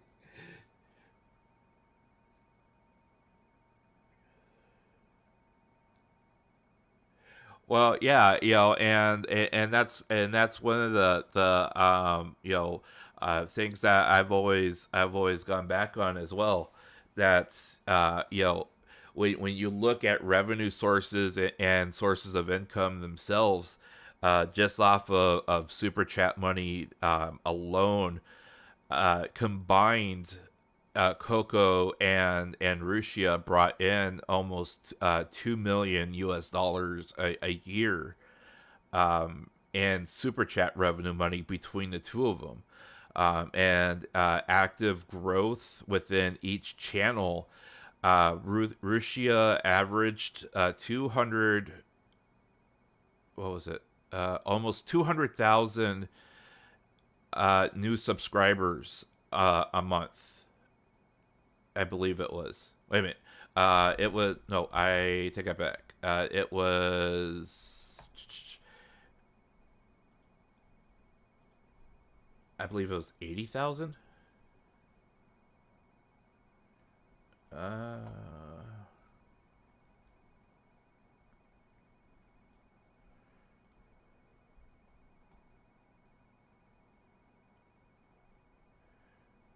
it was open.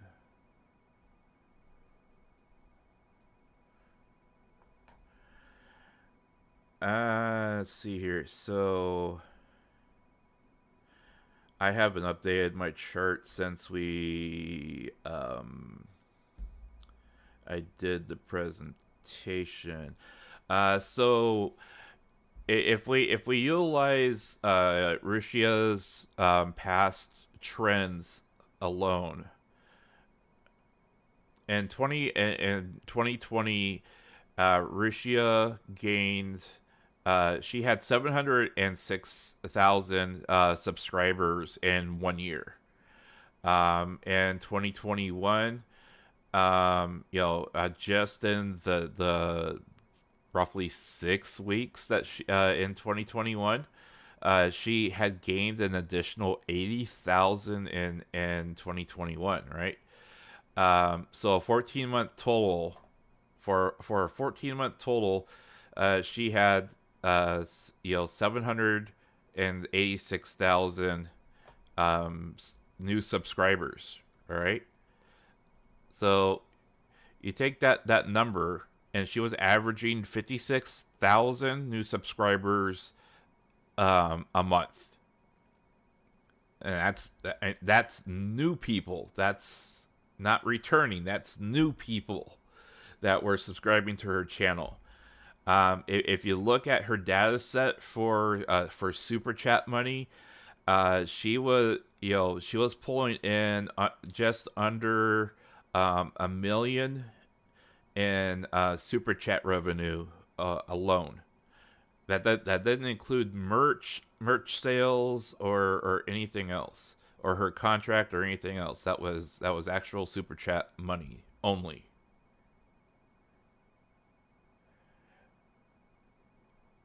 Well, hey, yeah, I am a VTuber myself, and honestly, when I started actively streaming, even though I was primarily gaming, I was also I, I ended up taking a heavy investment in VTuber info, and that's kind of what my shtick is now.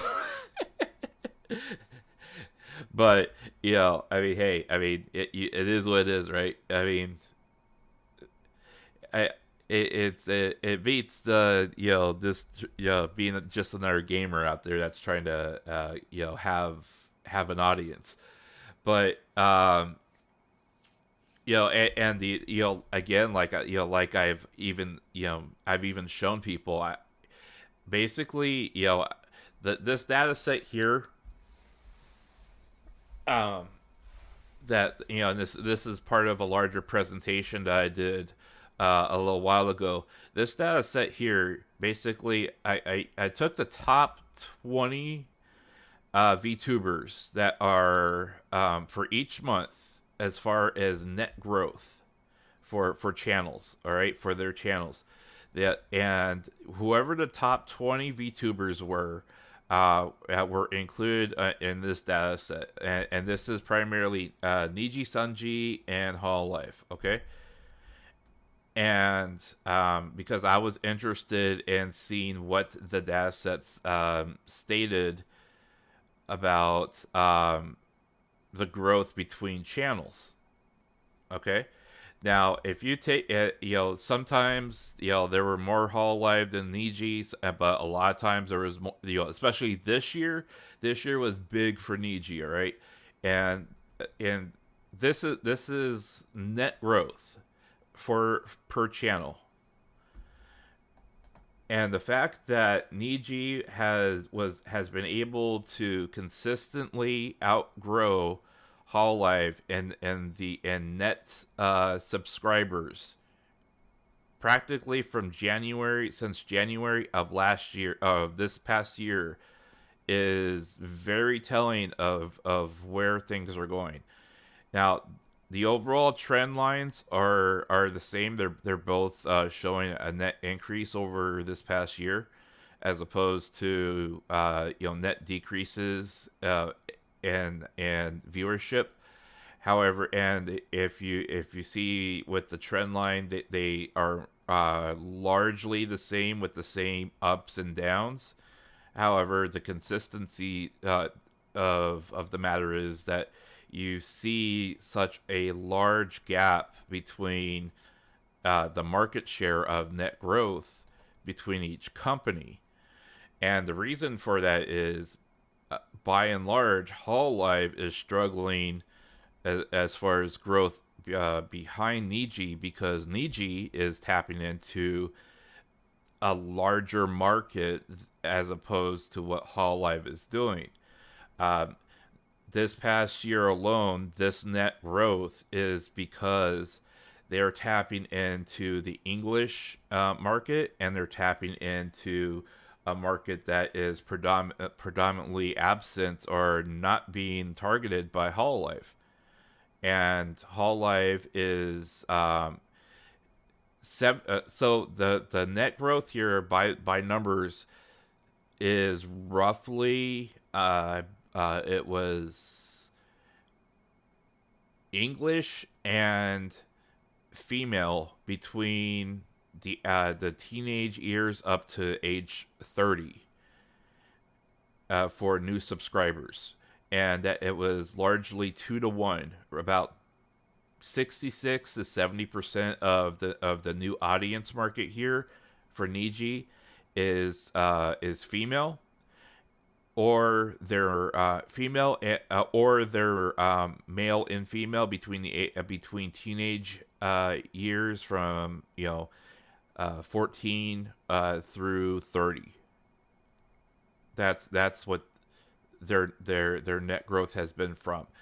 as opposed to Hololive. Hololive has solely been focusing on the male demographic in Japan. That's it. Now, you may say, well, there's Holo Console, and they also did their, Hololive English, convention thing this year. And yes, they did do that. However, if you notice the entire growth here throughout the entirety of the year, they introduced their first gen, or that their main gen of Hololive English males in March, and then they introduced their second wave here during the summer, and each time there has been a significant bump in net growth, and the gap has increased. And even with the introduction of additional people from like Hololive Indonesia, and even with HoloX coming along online and everything, I mean, they were largely flat.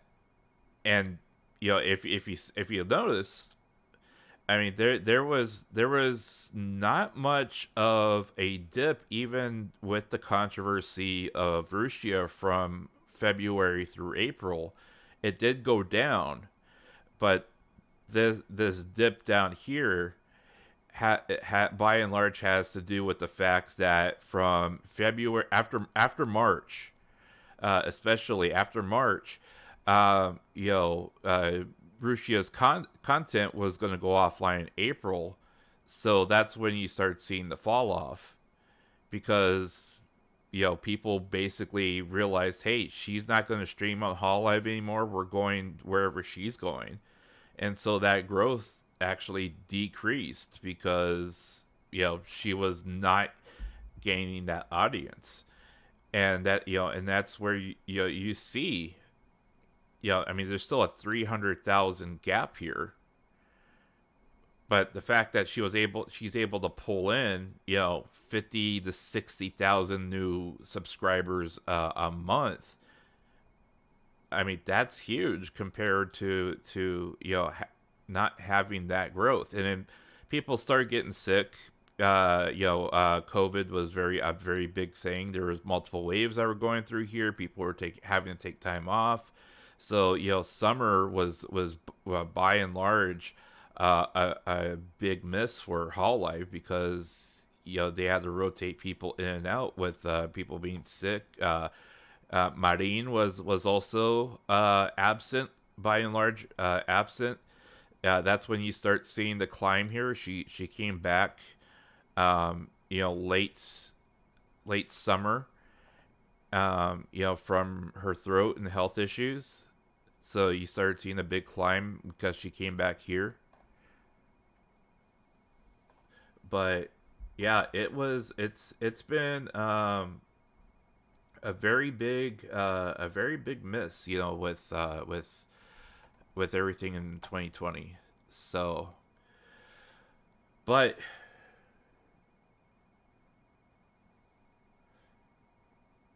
yeah, well, luckily, COVID has, largely started, calming down. I mean, they had 3 to 4 waves of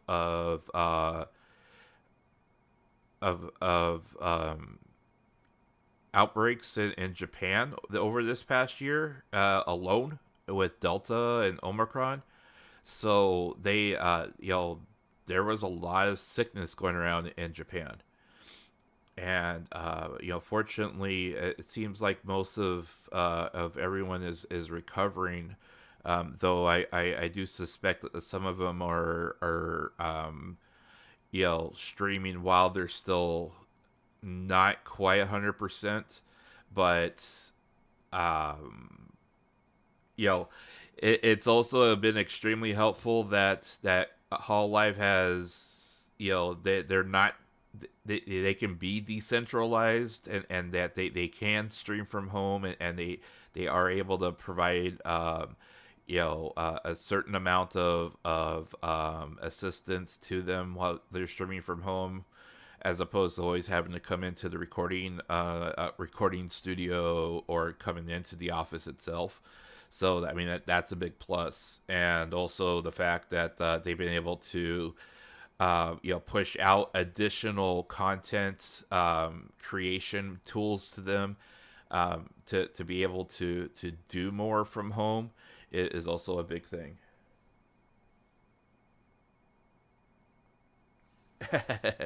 Yeah, well, if you look at the news right now, one of the big concerns is the fact that China is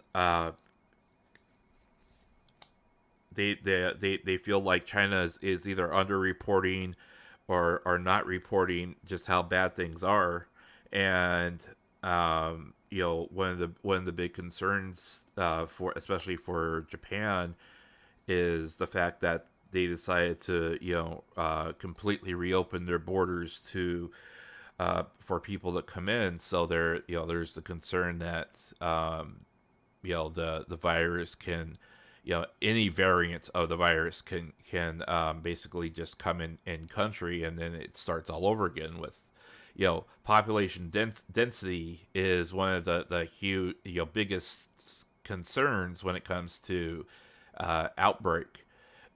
And with it being wintertime and everything else, you bring something like that in, and people are largely indoors. It could spread pretty fast. So fingers crossed, they're able to keep things under control. But who really knows, right?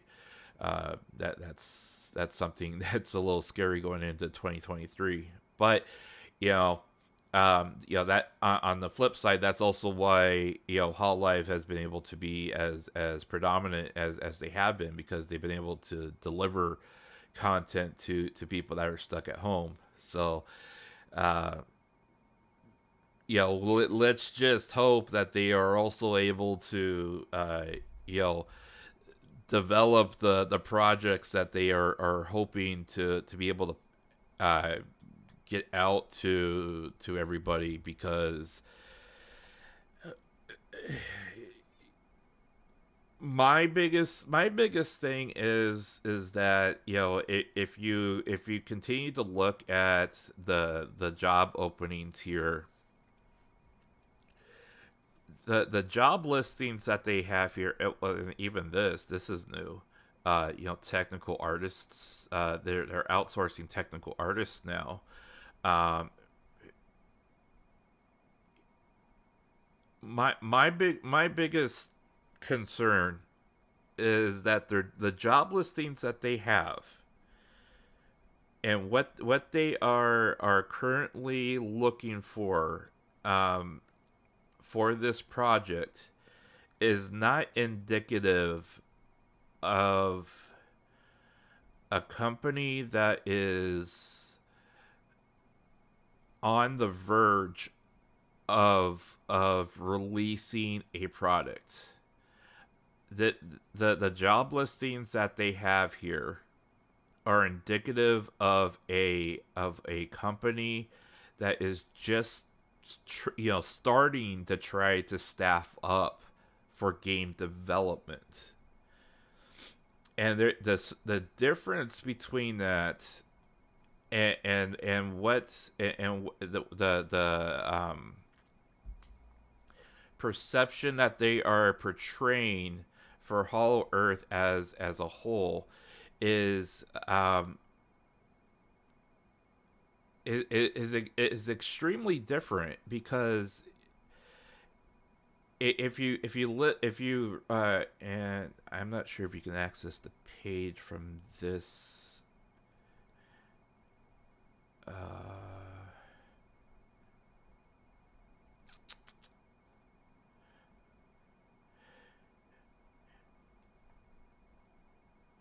I mean, if you look at what the producer has stated, well, actually, you can go into English here. the producer themselves has stated that that they were hoping in 2 to 3 years to have the game out.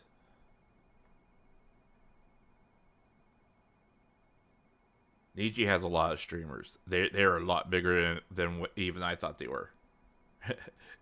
uh, but Hololive, the producer said, and this was back in 2020. The producer said that he was hopeful that the game would be out in our hands in 2023, and that's just not going to be possible. I mean, if it's going to be out, if it is going to be, if they are going to have it out live in any state, it's just going to be like that chat room. It's not going to be. Let's see, actually, I think it's here in the news area here.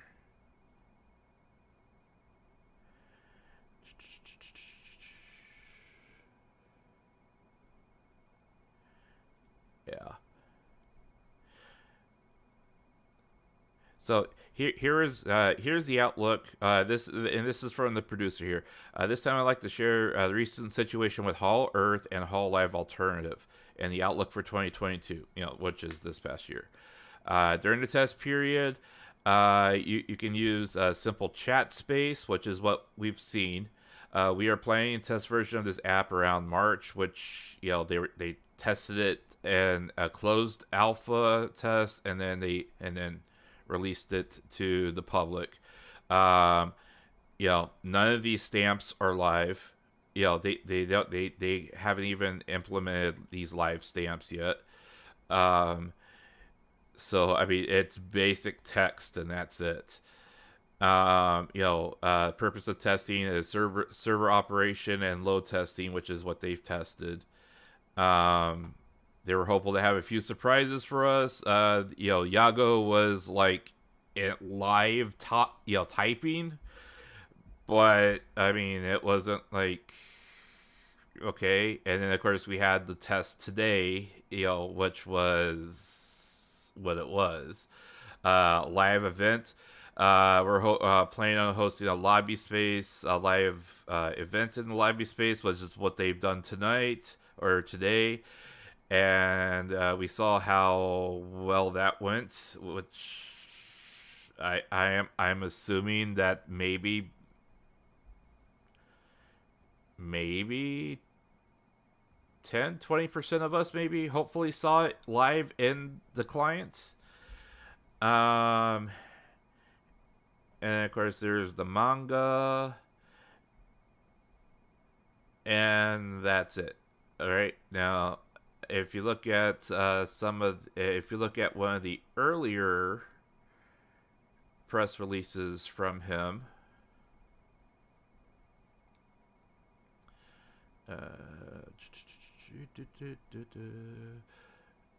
I believe it was this one.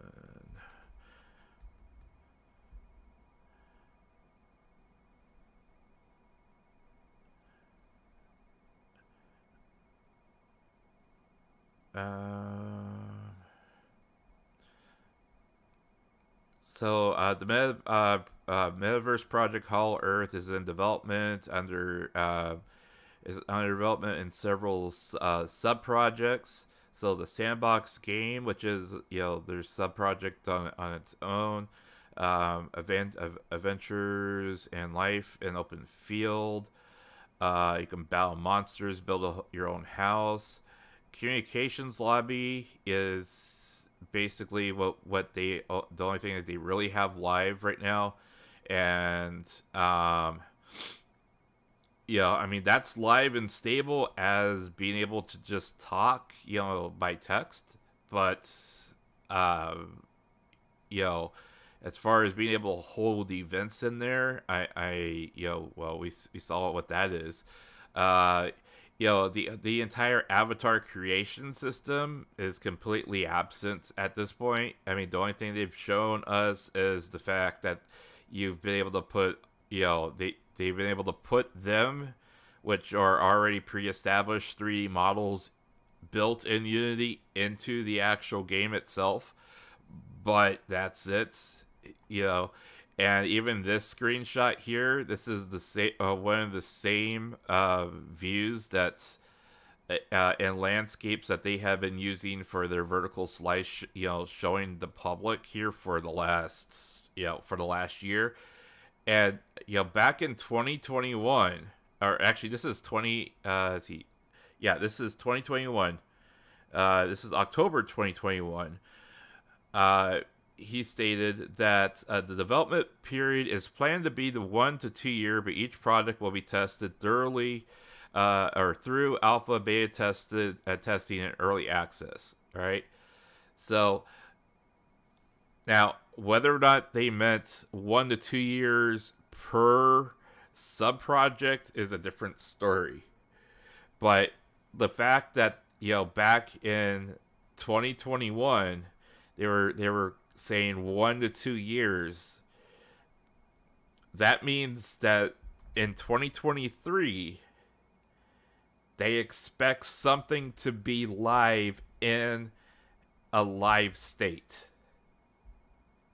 That means not in alpha, not in beta or early access. Okay. And early access means everything up to version 1.0. We are at version 0.1.4, which is basically an alpha build version 4. Maybe.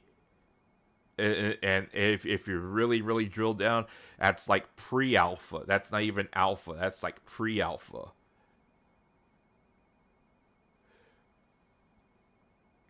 Yeah. All right, Calvin. Take care. Thank you for dropping by. I appreciate you being here. So, if they're going to be able to integrate all the existing subprojects into a single service, yes, the client that they currently have right now is a viable client that they can build and use as your gateway for it. I mean, that's basically what most games as a service or MMOs typically have. They have that gateway client that launches into that connects you to the gateway server for the actual product and then carries you into the game. That being said, the game itself as a vertical slice that they have shown, by and large, it probably has a roaming camera that they're able to show the world as a whole, and that's probably what they can use in order to develop and add assets and everything else. Being able to have a camera interface like this is, once you build in the APIs for it, it can be relatively standalone, which is a nice touch. But camera mode in a game, in a sandbox game especially, is kind of like an extra feature that you add into play after the fact, that you don't need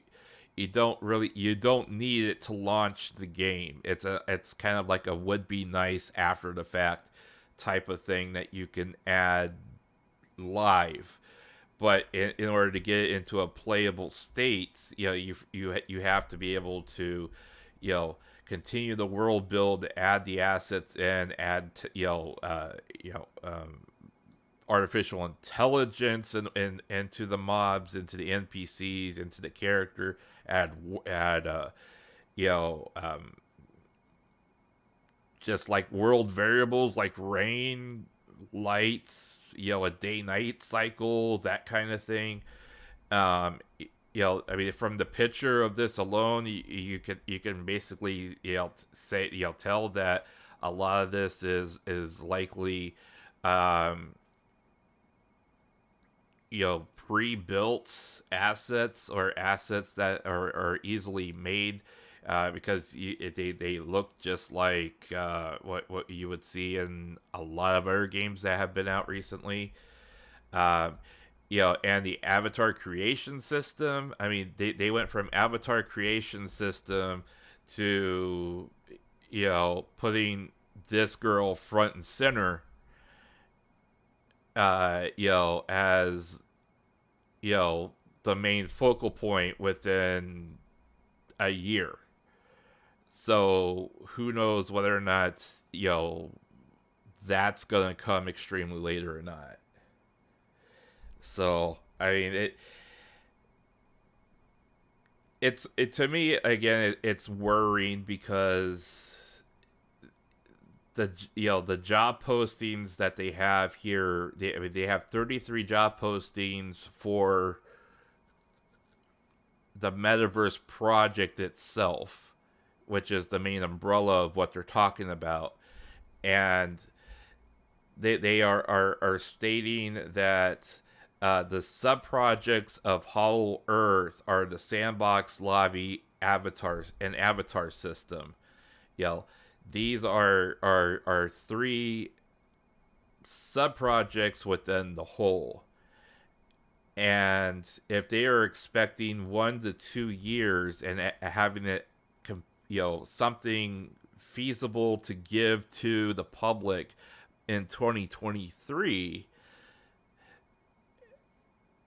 probably, I mean, they're probably going to be able to get the communications lobby to a 1.0 state, maybe, in a year, if they're going to, have the communications lobby be able to do the live concerts and be able to, host a concert, maybe a pre-recorded concert, maybe. It's it's very ambitious and it's very naive. I'm sorry, but it's very naive to think that you're gonna have this all done in 2 years.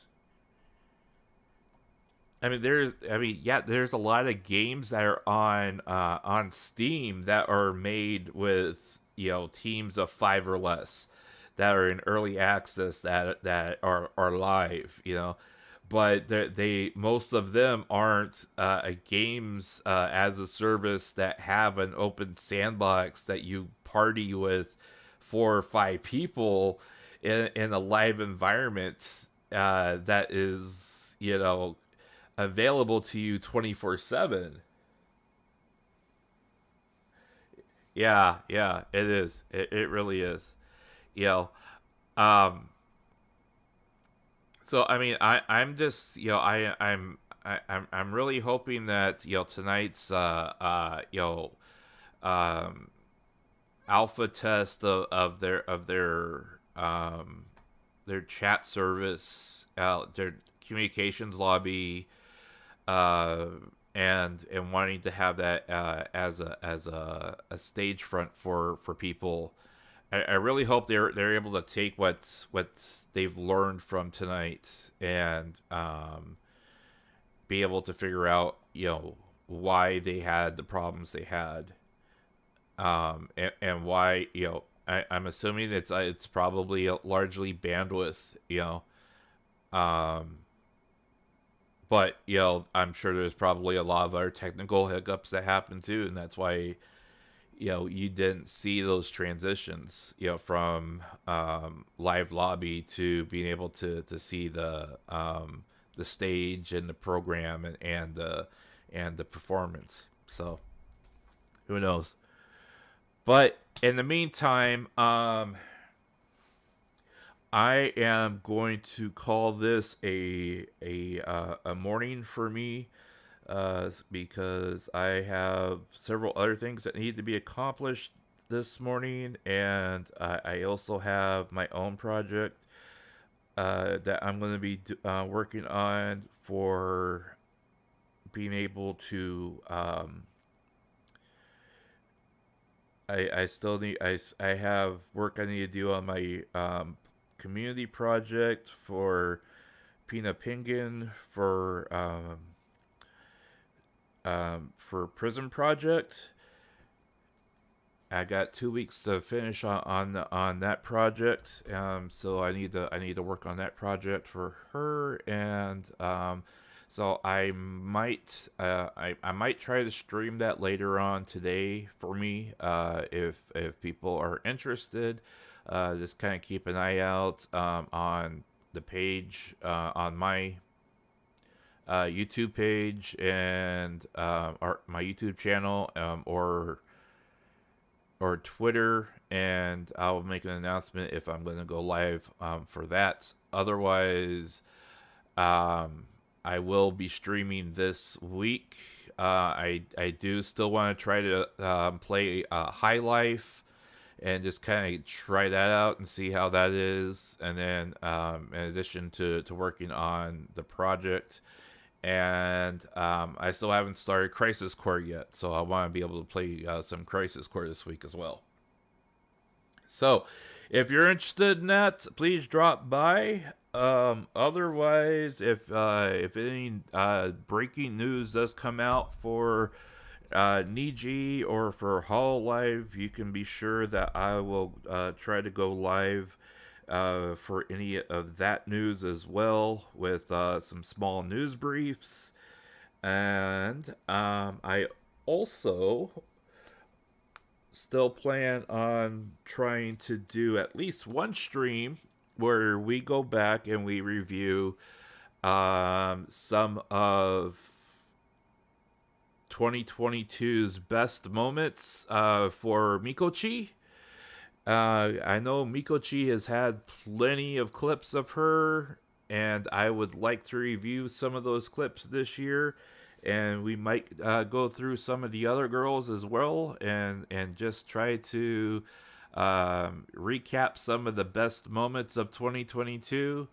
And yeah, if you'd like to join me for that, I would love to have you here. It's always fun to kind of go through all that stuff together and see what kind of moments they've had out there. So otherwise, thank you so much for stopping by. I appreciate everyone who has been here today that's dropped by, even though today was not a success for us. At least they were able to do their concert in some fashion and get their testing done. So, hey, it happens. It's an alpha state, right? So, all right. Thank you so much for dropping by. Until then, guys, this is Marko Yamashita signing off. Peace.